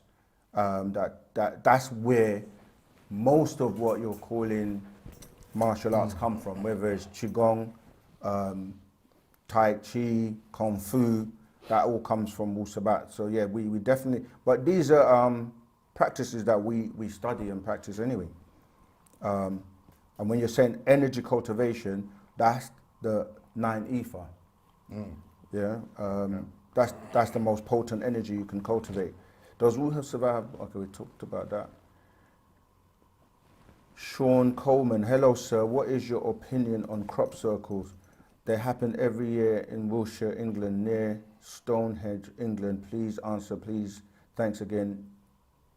You man, following you 20 years. All right, we don't have opinions, we deal with actual facts. And in our books, if you go back to the 90s, you will see the crop circle on the front of our books, the one with the tetrahedron that was in Yorkshire in England. Some crop circles are fake, but some of them are from extraterrestrials' crafts, and they're leaving their insignias from aerial view so that other extraterrestrial can find where they are and locate them and where certain schools are. So these days there are some people doing all kind of fakes, but there are real ones as well. How you know one is real? Because when you start to decipher and break it down into the mathematical properties, just like how people try to break down the pyramid, you can look at the pyramid and it just looks, oh, that's a nice structure. But then when you start to do the maths behind it, the location, how it was built, how the stones were put together, you start to see that there's higher intelligence. And it's the same with the crop circles. So you can check out, what is it? Mission Earth, and also Elmo Garage as well, that goes into the crop circles as well. Yeah. I never thought, Josie B, I never thought I would love my nappy curls. Yeah, it's called a natural. Yeah, love them because it's your antenna to receive affirmation and energy. This is why people make a lot of fuss about, you know, Solomon and his hair and, you know, Samson and the hair. But the thing is, if you don't have no hair, it's still inside of your scalp, inside your brain. The follicles come out and grow. So it's more about the energy, you know. So don't feel any way that, you know what I mean, if you don't have any hair, because nine ether is, and you can't be attached to physical things. So if your hair's cut off, you're still who you are. Right, let's keep going. What if our mum is a wicked, we've covered that one. Thank you, boss man. Keep up the good work, please. People need this info. Jermaine Preston, I had a dream years ago, and I was looking to my girlfriend's womb, and I could see myself as some sort of tadpole with my own face on the tadpole's body. I was kind of swimming around in there. Okay, there's no question. Yeah, watch a film called Predestination. Anyone who wants to deal with this thing about reincarnation and yeah, watch Predestination. It's a good movie that helps with that. The Man from Planet Risk was out of stock. Do you know when it will be available? Yeah, we can get that. We can definitely get that. If it's out of stock, you can do back orders and then we get it to you. Also check out the other bookstores. You might have some. Yeah, check out the bookstores. Don't do this thing where people go on Amazon and they're exploiting people and selling our books for ridiculous prices. Like the Holy Tablets being sold for $1,000, $600 and more. So, all right. Anything that will uplift and unite, 100% support. Yep. Mary Turner, what can we do to obtain healing for the mind, body, and car? So, the car is not the soul. The car is the spirit. The ba'a is the soul. Where do we start? You start with Wu-Sabat. You start right here. The inner journey. Yep. And that's a good point as well, because what we're going to be doing going forward, as we say, for the serious people, we got things coming, especially when we hit that 100K, because we've realized, okay, we've given enough people an introduction to Wu-Sabat. We've covered so much. You can just read the comments, but that's the knowledge and the information. But then the next step is the healing. Yeah, so we deal with your health, because when you start to apply that information, we say right knowledge, right wisdom, and the right understanding. So the healing comes next, and we've got practitioners and healers within our community, and people can refer to. Yeah, give a shout out to my brother Tarun and the goddess Letitia. You know, we've got healers that will help, because you're right. You have to move from just knowing to action and healing, and then the next process is growth of your being in all ways and form. It could be, you know, financially, spiritually, mentally. Then you can become a useful part of the community and go out, teach, share the knowledge, be the best you can be in what your gifts are. You can be a healer yourself.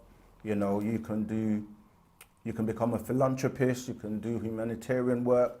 We've got many projects we're working on. So it's about taking it to the next level and the next step, and to be amongst the family and in the presence of the master teacher when he returns. Yeah, so that's healing the mind, body, and soul. We've got a book called The Mind. Start there, you know. All the books talk about your khatat, which is your body, your ka'a, as you say, which is the spirit, your ba'a, which is your soul, and your akh, which is your ether or ether in you, all right? Is Enlil and Enki black skin? Yes, they are. I'm from Madagascar. How can I buy your books? You can buy them online. Look at the comments, we've put the links in there. What exactly is light years in the cosmos? It's confusing. A light year is how light is measured. The distance light travels in 1 year. That's a light year. But you can travel many, many light years. So what exactly is a light years in the cosmos? 186,272 feet per second. Yeah. That's how fast light travels. Yeah. Saturday is not the Sabbath either. Then the Jews teaching. You see, this is what I'm saying about religion. People get into arguments about, is Saturday the Sabbath, is Sunday the Sabbath?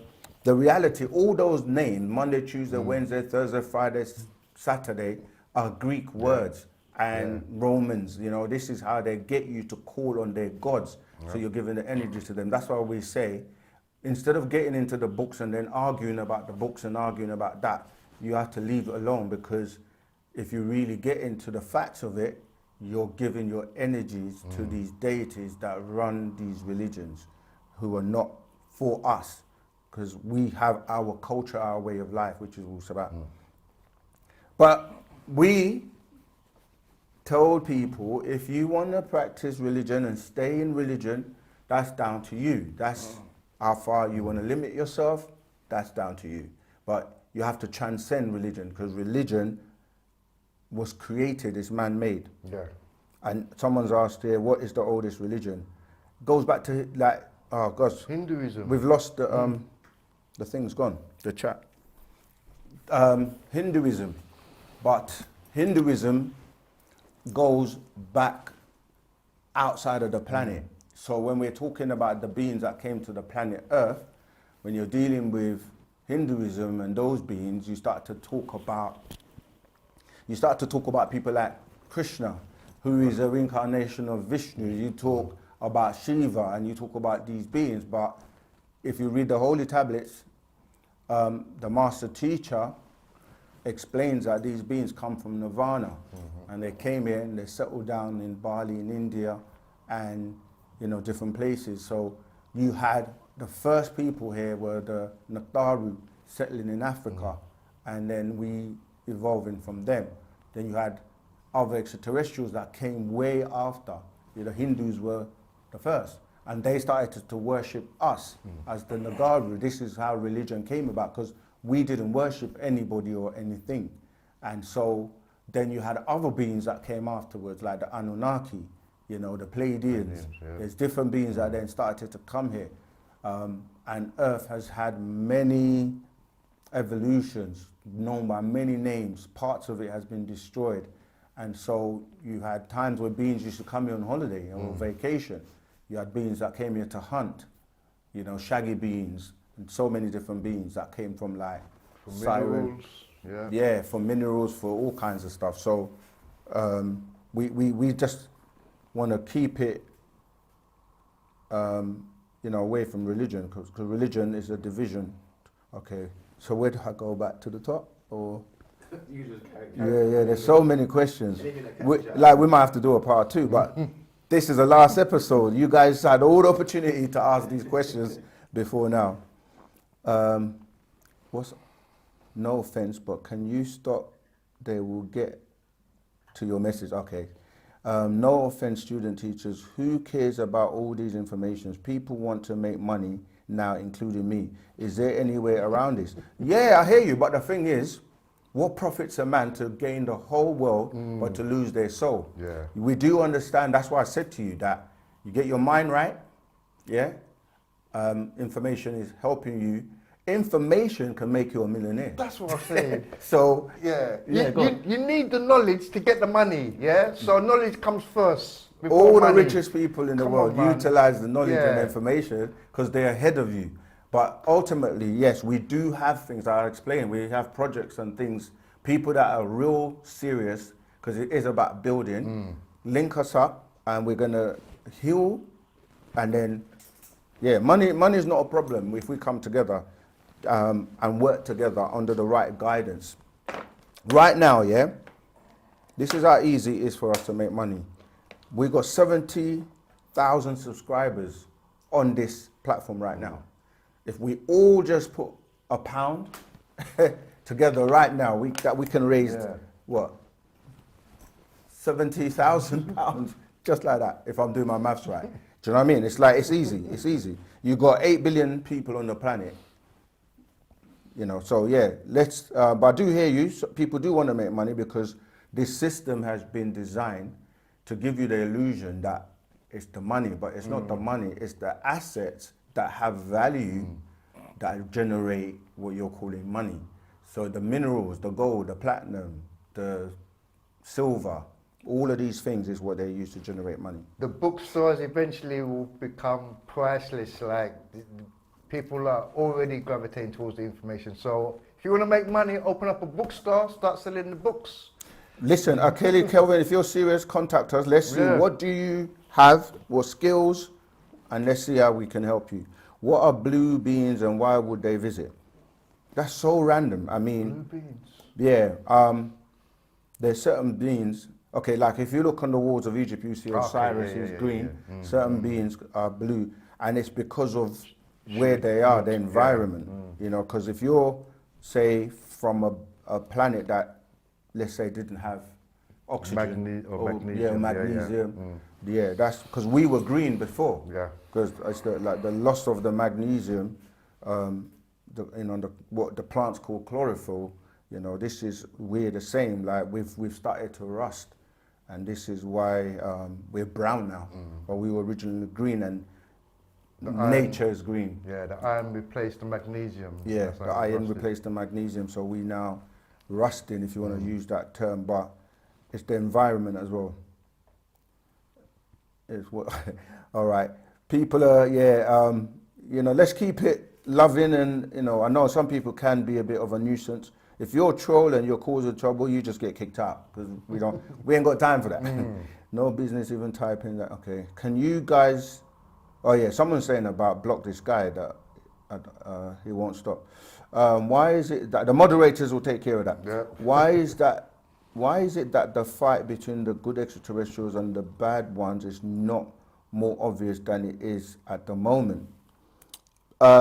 Because certain agreements are made, and they make these agreements and sign, you know, stuff with government to say, if we can abduct and take certain amount of people, you know, you will leave us alone, you know. But some of it's actually obvious. When you hear the thunder and all the wars in the skies going on, where if you study how lightning and thunder is supposed to happen and behave, there are times when it doesn't follow that, but you're hearing a lot of bangs in the skies, and you know, there are wars. The war is mental, it's physical as well, spiritual. But it is happening now. We are you're an extraterrestrial. We broke down on our first video, we're all extraterrestrials. So the fight between good and bad is happening on all levels. I see a lot of spaceships, like moving stars flying above my house. Sometimes they flash and glow very bright and dim.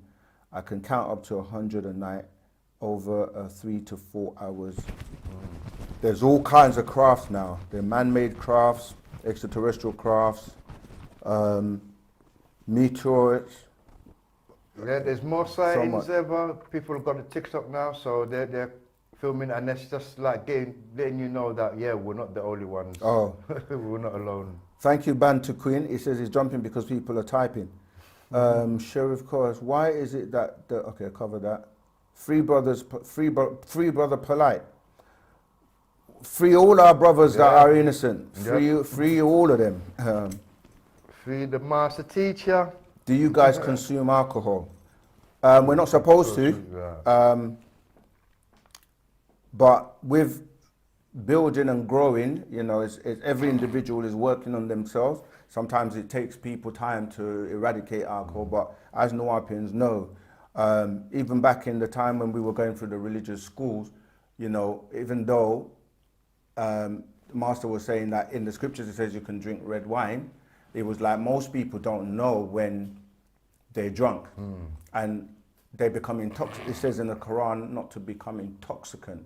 But yeah, and wine and certain alcohol is used in medical practices. But no, we don't drink. I'm just giving you like, in terms of when people say you can, it's a matter of you inhibit your faculties, and you can not know when you're becoming.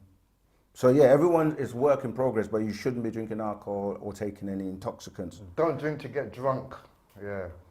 Don't drink, full stop. If you want to get the best outcome. I love you guys, but are there any books or do Dr. York references anything to do topic of yoga? Yeah, breathing techniques, meditation. Yeah, we do all of that. Breath book. Get the breath book. This is what we're saying. Most of these practices, yogis and all that, they're taking them from Wu-Sabat, but we cover the full circumference, the science of healing. We have books like Purity and Neatness, The Mind, Your Potential, many, many scrolls that go into this. Thank you so much for confirming what I thought was off. Are you familiar with Mutabaruka? Yes, yeah, it's one of our good brothers, great poet. Yeah, we are familiar with him. He needs to come into Wu-Sabat. It don't matter who you are. You know, all 9 ether beings can become Etherians. And what do we do when we become Etherians? Is that when we become 100% free? Also, where do we go once we die? Do we have to get the right knowledge to ascend? That last part, yeah, like right knowledge is about helping you to ascend. Yeah, becoming a full Etherian being means that you have, as we've been taught, you have the ability to personify and come at will, and you can be given assignments to, like, for example, to go to another planet or another universe and do works. And yeah, you know, you can become part of the Guardians of the Galaxies, etc. Yeah. This one here? Yeah. Okay, my mother got pelvis bone fractured and dislocated. Doctors have refused to operate. Please guide how to make her bone fix and recover. Like I said, we're not gonna give any medical advice. However, we have natural healers and practitioners that will help. Connect with us, we will refer you, and then you know, we can take it from there. All right. All our contacts are in the comments. You can email, and we'll get back to you. All right. Oh yeah, so I was saying the 9 ether. Yeah, we covered that. Also, where do we go once we die? We don't die. We transmute. We transform. We cross over. Elevate to other states. We move up if you've elevated, and then you come back if you haven't, and you do this. You have a number of chances, 24 to 24,000 cycles, and you could be on your first cycle, first and last, or you can be on your last cycle. You know, it depends on you, but the master teacher teaches us that on average, unless you're a new soul for the first time, most of us have been here up to like 9,000 times. So I hope that helps. Okay, we've covered that one. In comparison to the whole universe, the Earth, we covered that. Yeah. Did we cover that? In your opinion, how important is the Earth in the great scheme of things? That's, when you're dealing with Qigong, as we were talking about before, the time, because you're dealing with quantum mechanics and quantum physics, you can have something this tiny that's as powerful as the universe, and vice versa. So when you say how important it is, yes, it may appear insignificant, but it's also very powerful because everything is connected, and there's like a domino effect. If this planet was destroyed, other things will, you know, be affected, and then other things will be affected. So what starts off as a tiny little thing can become a big thing. Chain reaction, yeah. Chain reaction. So the Earth is very important, and it has a lot of things that extraterrestrials want. So they come here. Okay, my dog, in which I loved very much, just died. I know animals and insects are animated by spirits and don't have souls. But what happens to animals when they die? They are also spirits. Spirits can be what's the word I want to use? Regenerated, reused. It's just like nothing really dies because it's a cycle. So even our bodies go back to the ground and they become dust of the ground. The dust rises up again and then someone breathes that dust. You know, so everything's a cycle. So they can be recycled and maybe come back on another level into another dog in their lineage as a spirit. You know, so spirits also get there's a word I'm looking for, reused. Kind of recycled. That was the dog. So God Blackman, if you don't believe in God and you refuse to be a part of this world, how do you survive? You are God. You don't have to believe in God, you believe in yourself. And you survive. It depends on what you mean survive, because we're actually dying to survive, to live. But you survive, there are many people that survive. It depends on what you mean by that. I mean, you just live, do your best, elevate, and continue to other realms. Breathing is the best praise. Breathing, yeah, is definitely part of giving gratitude. It heals you. There's different types of breathing. We have a book called The Breath that helps. So yes, breathing is what keeps you alive. You know what? I don't know if you want to take over for a minute, or shall I just keep going? Yeah, go on. Because I just want to get through them quickly, so I'm just answering the questions. But yeah, chip in anytime. When will our people start to win? We are winning. We've been winning. Yeah, it's only your mindset. If you don't think you're winning, then you're not winning. But it depends on what you mean winning as well. If you're talking about economically, you know, we have all the resources. We will start winning when most, if not all of us, give away religion, unite, use ashuk, that's divine love, listen, have a listening ear. You have 2 ears, 2 eyes, and 1 mouth, which indicate you should speak less, listen more, and view and see more. Start doing things for self and kind. Yeah. Working together, coming together and building, just like all the other races are doing. So we've got to start doing that as well. Was there really a big-headed scientist? Yes, Yaqub. And there's a book we have called Shambhala and Agatha that goes into that whole story. He was a part of the Donacule and the Teros.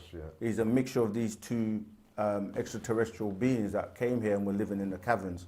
He was a product of that. And he had 2 brains, so that's why he had a big head.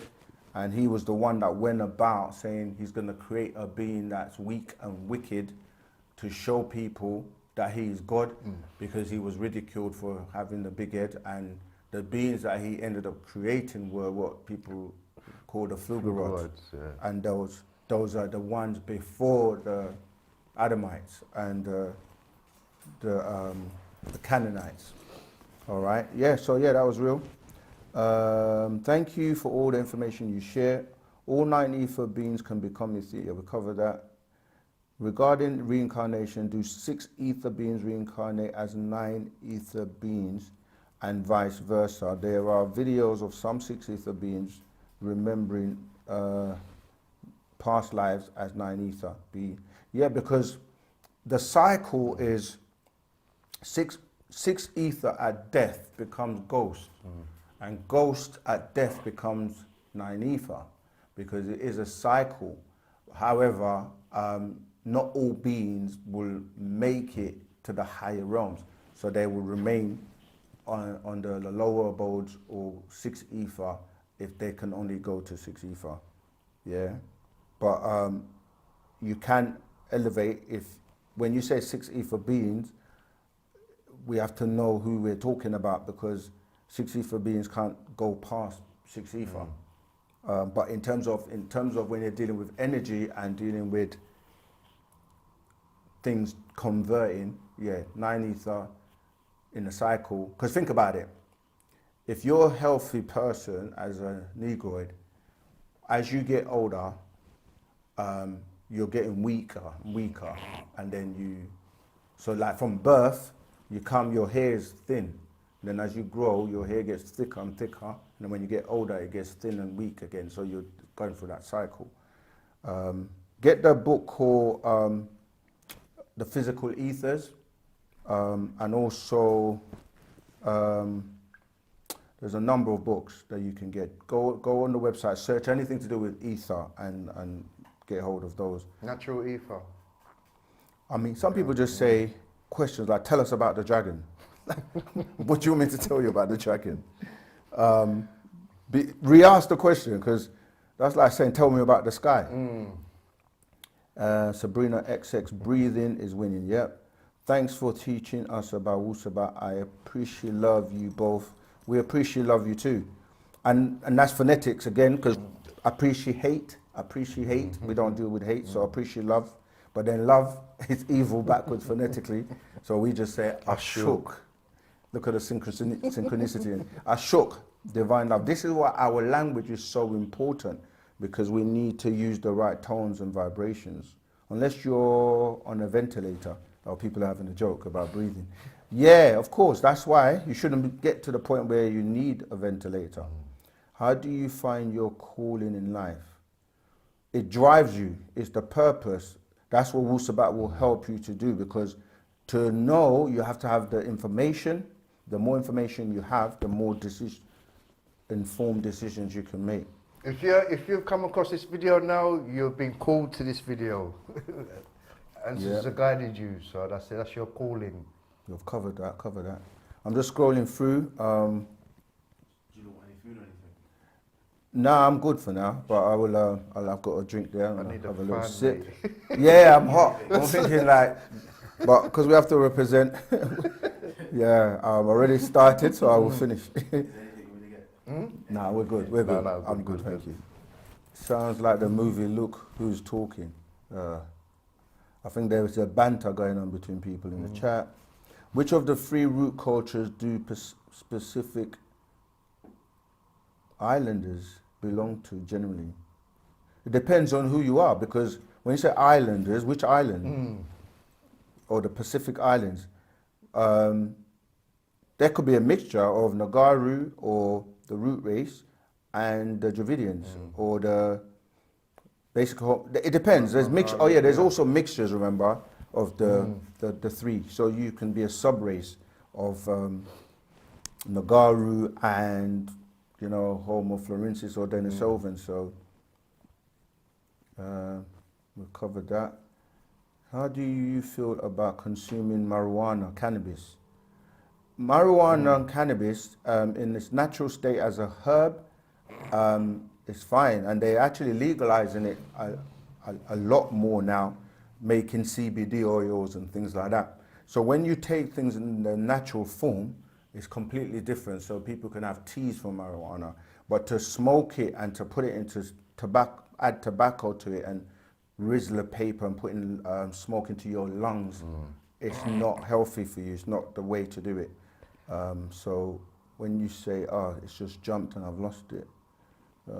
But yeah, we don't promote being intoxicated in any way, shape or form in Wu-Sabat. But having said that, people are work in progress. Some people are just coming to it for the first time, and they're going to take time to wean themselves off of meat, to wean themselves off of alcohol, marijuana, which actually affects your mental and your brain. You lose brain cells. So, this is why a lot of people have a problem with their memory when they smoke too much.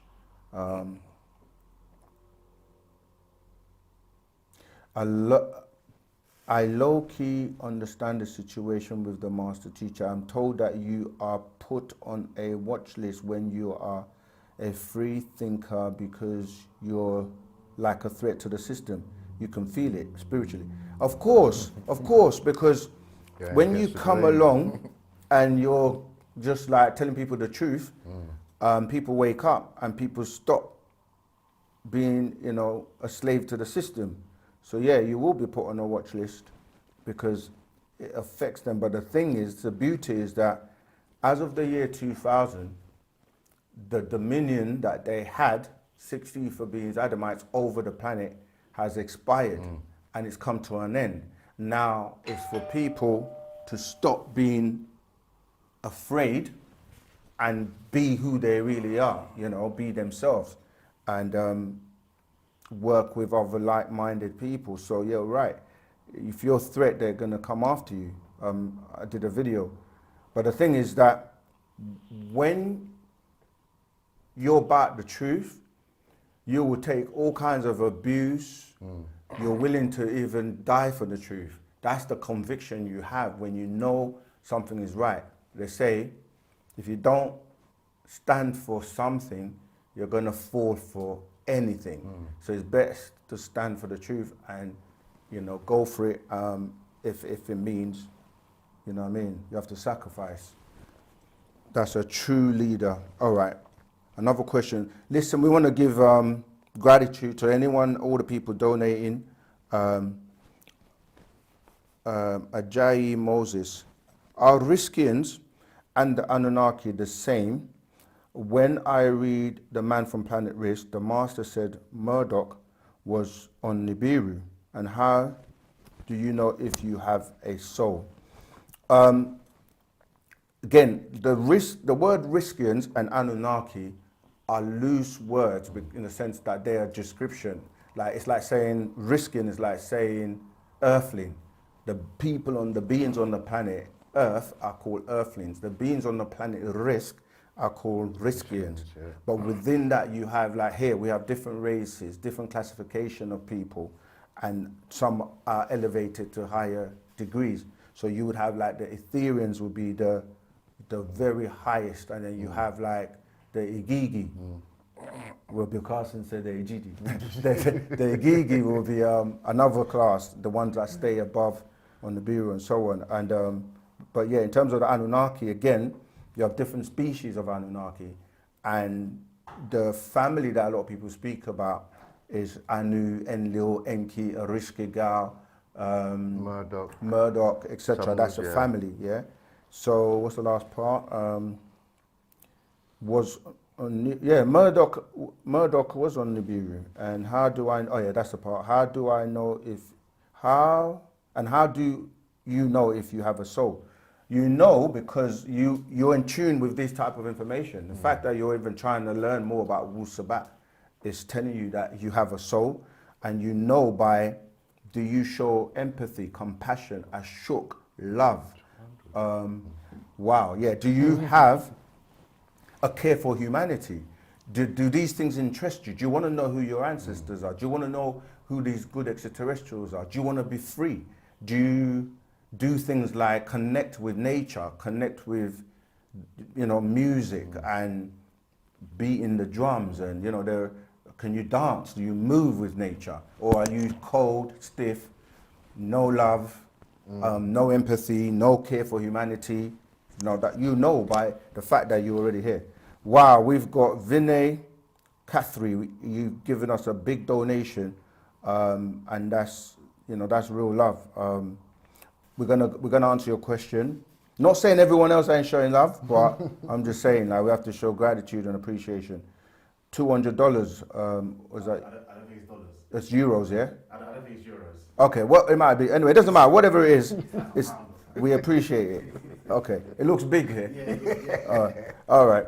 I have a spirit in my house. I thought we saw this already. I have a spirit in my house. I saw an electric switch getting turned off and locked door open itself. My mother saw a face during meditation. Next day, she got into an accident. How to get rid of it? Right. I mean, you say different things, but there's no kind of for fact to say it was correlated with the meditation and the door, right? But let's dissect them. So yes, you have entities that are able to move things. They're powerful enough to move things, turn locks, open doors, things like that. And yes, during meditation, there are different forms of meditation and people on different levels of meditation. And depending on what you're trying to achieve, You can travel for days, for weeks, and come back and visit your body and things like that. So yes, you can see things in meditation state, but we can't say for sure that that's related to the accident or whatever. But if it's a disagreeable entity in your house, then yeah, you want to do some of the rituals and the things we've spoken about to try and get rid of it. If you want to add anything to that. Yeah. Also, depending on your mind state as well, that will also invite lower dimensional beings. So yeah, we try and keep on a positive. Thank you. Another donation, Immortal 16. Much love, appreciation. I'm a black man born in America who has ABRH blood type. Are we considered hybrids because RH bloodline origins is not of planet Earth? You didn't say whether it was positive or negative, but originally all blood types that were from the original Natharu were all positive. Yeah, positive. They were all positive. So whether it's A, O, A, B, they was all positive. It's only the mixture with other beings and the raping and kidnapping and mixing with us that we got those RH negative bloodlines into us. So yes, I mean a lot of people are now mixed with the different types. So you didn't say if it's negative or positive, but even if it is, it is still a foreign from these extraterrestrials, but we're mixed with it. So are you considered hybrid? No, I mean, you don't have to be a hybrid to have the blood, because you can get blood transfusion, or people can mix their blood with you, and you're not a hybrid being. So some people get, when they're in medical situations, they need blood and they will get a blood transfusion. Okay, get back to these. Okay, yeah, we'll cover that. Okay. How is it possible to travel in spirit while not meditating? Which one? Top one. The top one. Let me just finish done. Also, how is it possible for the veil to be lifted after only meditating 6 months? Different people, that's what I'm trying to say. Like, depending on your input into the thing, it determines how you elevate. People are on different levels. Someone can meditate for 5 minutes and get the benefits, and somebody else can have to do it for 6 months. Yeah. Different folks are different strokes. So, but the thing is, there's different forms of meditating. Right, let me read this one. I hear that the Bible is about 3,000 years old, not 2,000 like we know in today. All right, it depends on what you're calling the Bible, because the Bible is made up of many books, and the one that most people are familiar with is the King James Version, right? So you have the New Testament and the Old Testament. The New Testament is the one that people say is 2,000 years old, because you're dealing from the life and times of Jesus, right? And that will start from when you say BC, before Christ, and then you say 1 AD, which is Anno Domini, which dealing with where you start counting the AD calendar. Counting this way, you come to 2000. We're now in 2024, so that will be 2024. But when you're dealing with the Old Testament, what people call the Old Testament, that's like the Torah really, which is Genesis, Exodus, Leviticus, Deuteronomy, and Numbers. That goes back to 4004 BC or BCE, before the Christian era. Yeah, so that's why if you count from 4000 BC to the year 2000, and then add that 2000 years, you get 6000. And that's why we say all religion, monotheistic Abrahamic religions, are no more than 6,000 years old. All right? So that's the answer to that. Love you guys. Are there any books? That guy said about the RH negative.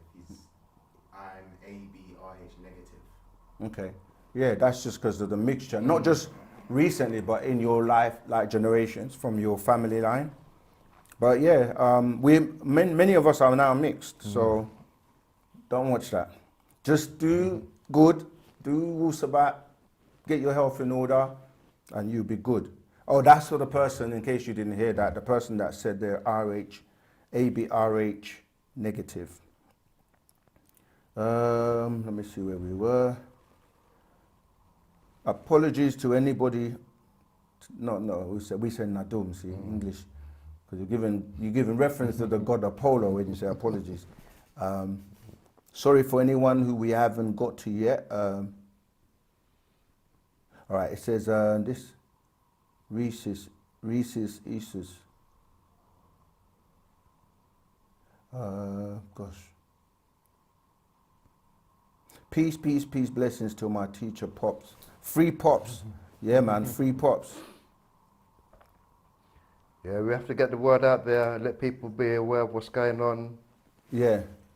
Referring to having a soul, as you just described, does this mean those with stereotypical symptoms of autism are doomed?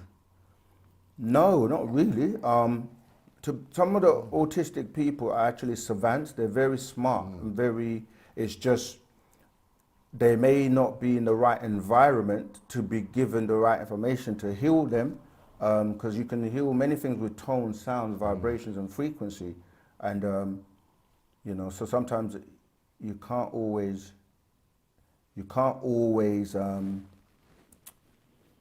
judge everyone in the same way. Remember, even the masters you was talking about, the people with Down syndrome, they use certain parts of their brain that we're not using. Yeah. What blood is the original blood of the Nuwapians? Like we said, it would have been originally all positive, RH positive, and then those became all the other AOB positives. The negatives came in with the mixture. Do you know Ashanti Zulu and her YouTube channel? Yes, we do. No further comments. Wu-Sabat. Yeah, Wu-Sabat. I say you've done over 2 hours now. We've gone over time already. Oh man. All right, we're gonna have to, I think I might just do a thing where I just scroll and stop, and just pick random ones, because we don't want it to look like. I'll say do 10 randoms. Okay, 10 randoms, right? 10 close. randoms, and then let them know where they can. Yeah, because time is limited. Okay, let me see. Referring to having a soul, as you just. Oh, just the person with the Ashanti Zulu question, you just said, do you know Ashanti Zulu and her YouTube channel? The answer is yes. Obviously, you haven't said anything, but sometimes some people don't need any further commenting. I keep dreaming of a place I lived decades ago that keeps haunting me each time I dream of there. I dream of there about 3 times a week. Is my soul tied to this place? I really only dream of this place. Yes, that's possible. The master explained that it's called a glitch. You may have to deal with something. Obviously, it depends on what's going on in the dream. Sometimes in order to move or free yourself from there's something you have to do. But it's your dream and you have to try and figure it out. Referring to having a soul, as you just described, does this mean those with... Oh yeah, we covered that. Peace, peace, peace. All right, let's have a look at this. Bottom one. In Hinduism, a serpent god is believed to create universe and gods. I saw ancient Egypt also has serpent gods. How to be in good terms with them? Yeah, again, that's symbology, dealing with the cycle of life, and we have we have many scrolls, but the actual facts, the birth of religion, cycle as well. The cycle. We've got many scrolls.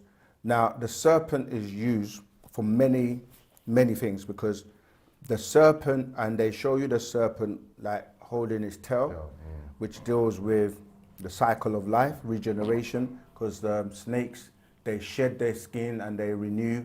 And it also ties into what they say was a snake speaking in the Bible to Eve. But we know that snakes don't speak. We know snakes don't eat dust because, you know, when it was cursed, it was supposed to be crawling on its belly for the rest of his life and eat dust.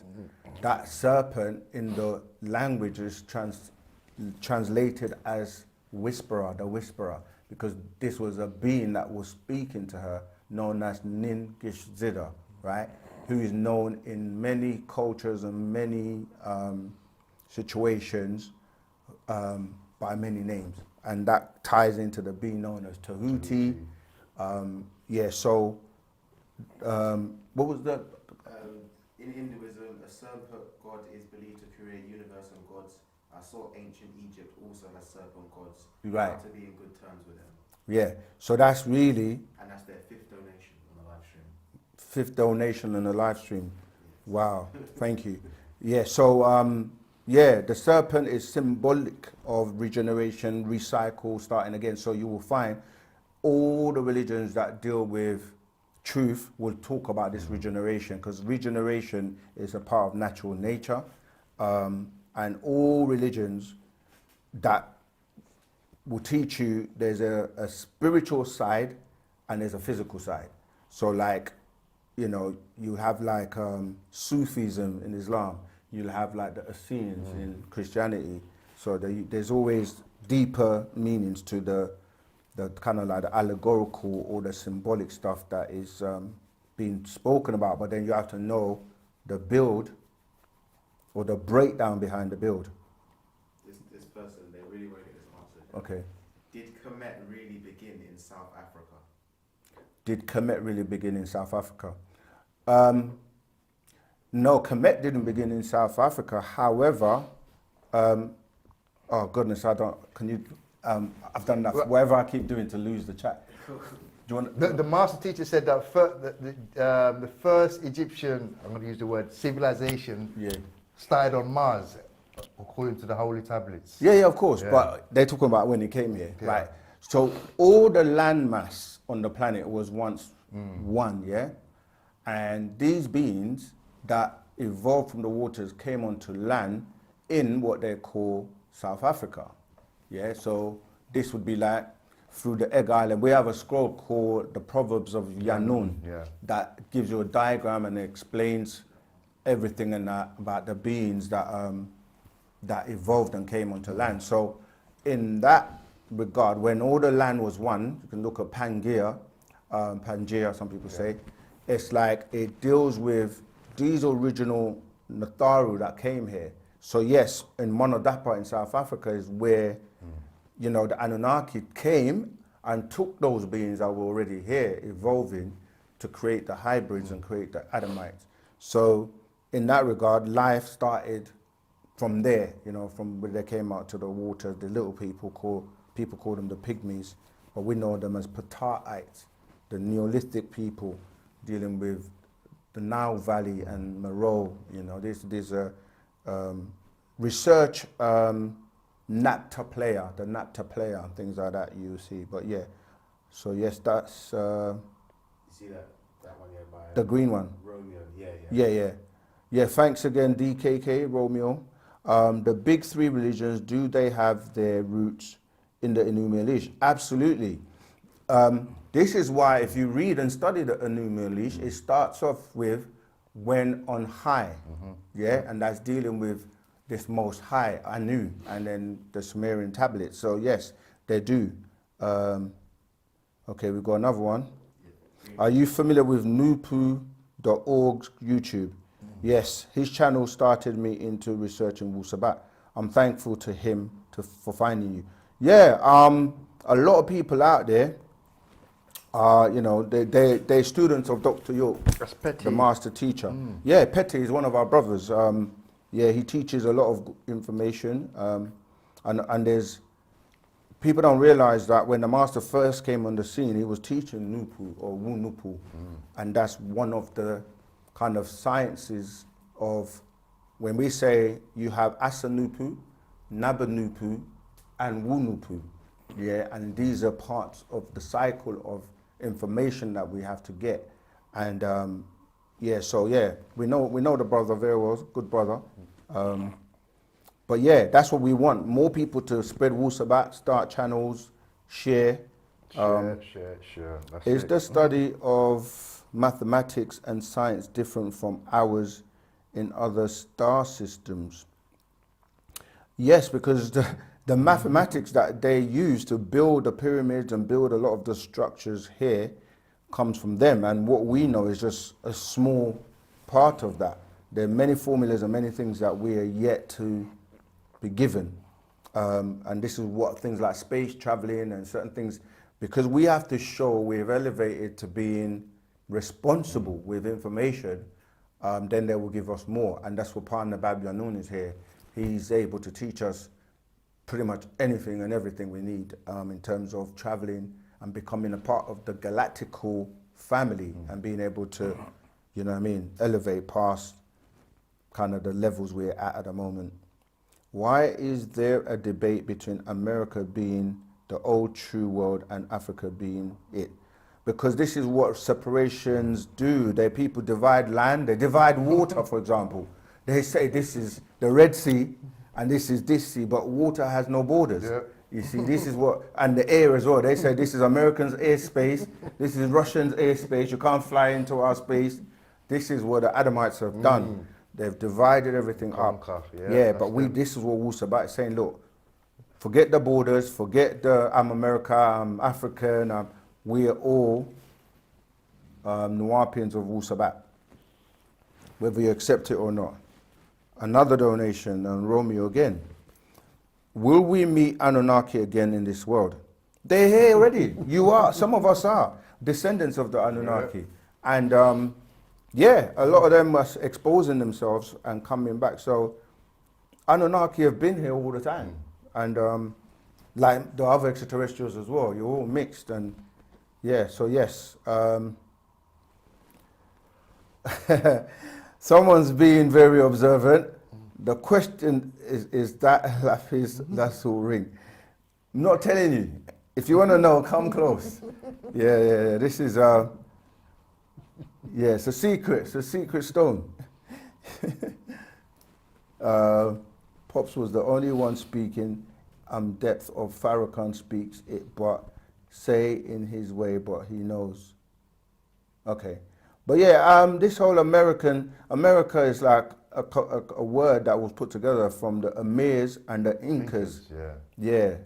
And the true world and Africa being, it's all the same. It's all the same world. No separations. But we do know why they say that. But like I explained before, that continental drift kept people on one side and others on another side.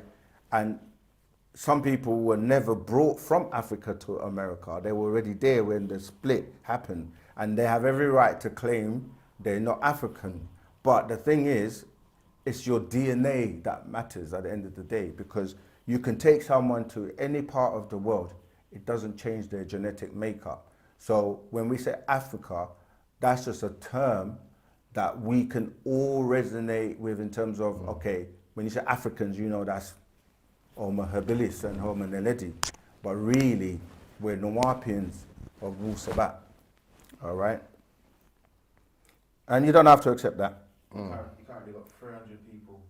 Wow. Yeah, we got 300 people. Now, if you could share with one more person each, that would double straight away to 600 people. Let's see how much more. Yeah, come on, let's do this. Share with one more person, get them on. Right, I'm going to do this random thing now. Right, what? Spin. Stop. Okay, we've stopped. It went right to the end. All right, well, the psychic is holistic. Okay, location greetings from Connecticut. Love only, Michael, Sabrina XS. I'm a descendant of Pino Naki and Virginia Naki. That's the only thing. People they're making jokes. I struggle to clear my mind and this makes meditation difficult. Do you have any tips to help me clear my mind? Yes. See, sometimes people think meditation, you have to sit down for hours and hours and hours. You can meditate for 5 minutes. You can meditate for 10 minutes, 15 minutes. The important thing is to make it intentional, make it consistent, and you can start small because you're training yourself to. Some people meditate to get focus. Some people meditate to go deep and travel and astral project and all kinds of stuff. So depending on the purpose of meditation, and some people meditate to calm the mind down. And so you start off with relaxation, because if you're not relaxed, it's going to be harder for you to meditate. You also need to learn how to breathe. The breathing helps. If you may need guidance, and that's what I'm saying, that we have all these things in place. We've got a pipeline that if you really want to develop and increase your elevation, you can go from knowledge, and we can help the healing all the way, you know. So yeah, you can contact us, but do 5 minutes at a time, then increase it to 10 minutes, and you'll be surprised how much you learn. Do you want to read a couple of questions? I just want to grab a drink, and then we can answer them. I was introduced to this knowledge by my godfather. He told me to look like the Anunnaki, and I went down to the rabbit hole. Yeah, I mean, a lot of people come across the Anunnaki. A lot of people come across the Anunnaki because there's so much talk on the Anunnaki because the Bible, these books that a lot of religious people are following, they come from the Sumerian tablets. So you do bump into this Anunnaki story, and then you have to then look beyond that to other tablets. So you do go down what they call the rabbit hole. But yeah, it just opens you up. The more you learn, the more questions you have. What's this one? A personal question. Would you think we would have a more peaceful world without religion today? Absolutely, 100%. That's what we're trying to say to people, that religion actually limits you, because you have a book, one book, like the Quran, like the Bible, like the Talmud. Like these books, they tell you that if anyone else doesn't follow these books and worship and pray to the God of these books, that you're not a part of the club. You know, you're going to hell. You're an infidel. You get all these labels, and it's just divisions. So religion, look how much wars are created from religion. You know, just look at what religion does to people, and you will see that, yes, getting rid of religion, relying on the jinns or the legions of, you know, these beings, Wu-Sabat's the way. I know it might be hard for someone who's been, remember, we all came from studying religion, and you have to study it like you would study anything else, but don't get caught up in it. Because I had a good conversation with one of my good friend, brother, and I was saying to him, no matter who it is, any name you want to choose, whether it's Allah, Jesus, Muhammad, Krishna, Shiva, Jehovah, Yahweh, all the names, yeah, you cannot be limited by that, because you're saying that's another being, and they all teach you that you can be like them. So you have to be able to detach and not be attached to anything physical. Right, two things. One question says, can we feel pain on the other side? So that's the question I want you to answer. Can you feel pain on the other side? Yeah. Someone called You From the Future says, no question, thanks for the passion and thought on this subject, and they've donated $4.99. Okay. Right. When we say pain, you talk about physical pain, because you have all different types of pain. So any physical pain will only deal with your physical body. Yeah. So you won't feel pain in that realm when you don't have a physical body. Nerves and stuff like that. Yeah. So, but you can have a heartache or heart pain. You can have, and that's emotional pain. and you can have mental pain. So it depends on what you're calling pain, because pain is subjective, and some people can take pain and it doesn't mean anything to them, and others can't. So it all depends on what you're referring to when you say pain. If it's physical pain, no, you don't feel that on the other side, because you don't have a physical body like that. Yeah, but you can feel energetic or emotional pain in that sense, where you're drained, for example, which is not physical pain, but it's emotional. All right. Okay. Another. No, okay. No questions. Thanks for the passion. You from the future. I like that name. Okay. I'm gonna spin. What's the time now? 9:25. All right. We'll do 5 more minutes. Yeah. All right. Spin one. Okay. This is Seth. Is it possible to awaken psychic abilities? Yes. This is why we teach about your higher senses. You know, psychometry, intuition, Clairvoyance. telepathy, and clairvoyance. And yes, Wu-Sabat helps you with awakening these powers. All right. Spin. Stop. Okay, that's not a question. We use centimeters and they use kilometers, still meters, meter, which comes from the word matter. All right, so cool. Another spin. Okay, my question was about monoatomic gold. Did the Anunnaki take monatomic gold called? Yes, they did take, but that's not what was called manna, but they did take monatomic gold, or what people call monatomic gold, which is known as Mafkuzet, or the elixir of life, as some people call it. It's known by many names, but this is something that is secreted as well with your pineal gland and your pituitary gland. And this is when you're meditating, those two glands, they vibrate, and they can produce certain liquids, for lack of a better word. And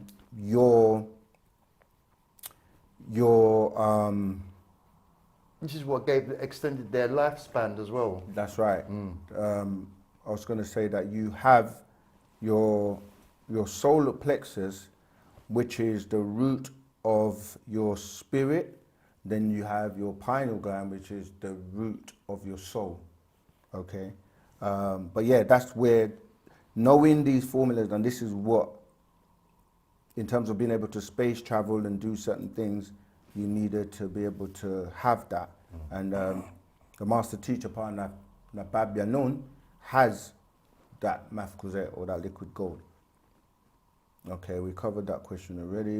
Another spin. 2 minutes. Okay. Oh man, can you explain the first resurrection?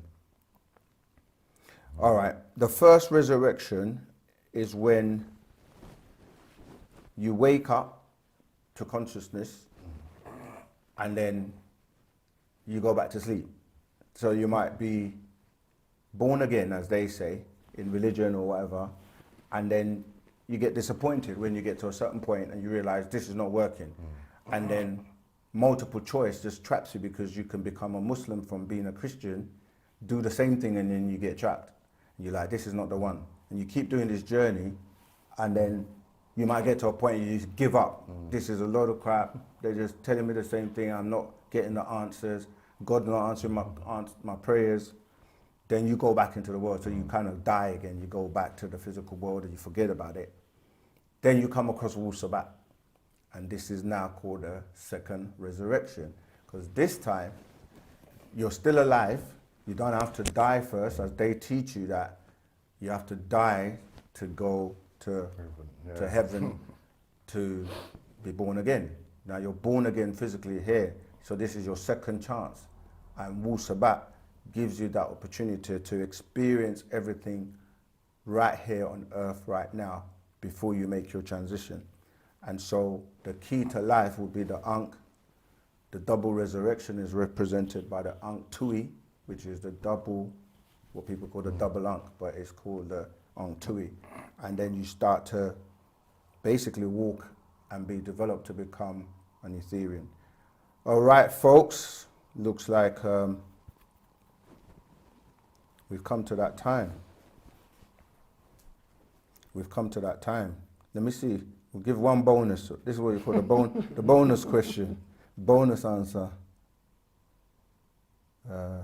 Someone said, is sickle cell curable? Everything is curable. Yeah. Everything. Somebody said is sickle cell curable. Everything is curable. They got a movie called Supercell, which kind of touches on the whole sickle cell. It's on Netflix. If you haven't seen it, support it so that we can get a second series. But yeah, sickle cell is to do with the cells and the blood and all that. So it can be cured. Everything we've been taught can be. You just need the extraterrestrials have the technology and the information to cure a lot of things, and that's our ancestors when we're talking about Panatharu. This is why we say, get in tune with your ancestors.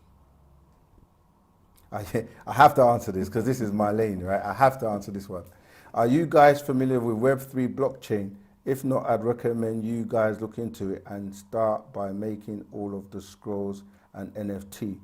Yeah, we are familiar with Web3 and all the latest technologies, but we do need more hands to help and get certain things done. We have a lot of work to do to get Wu-Sabat out into the world.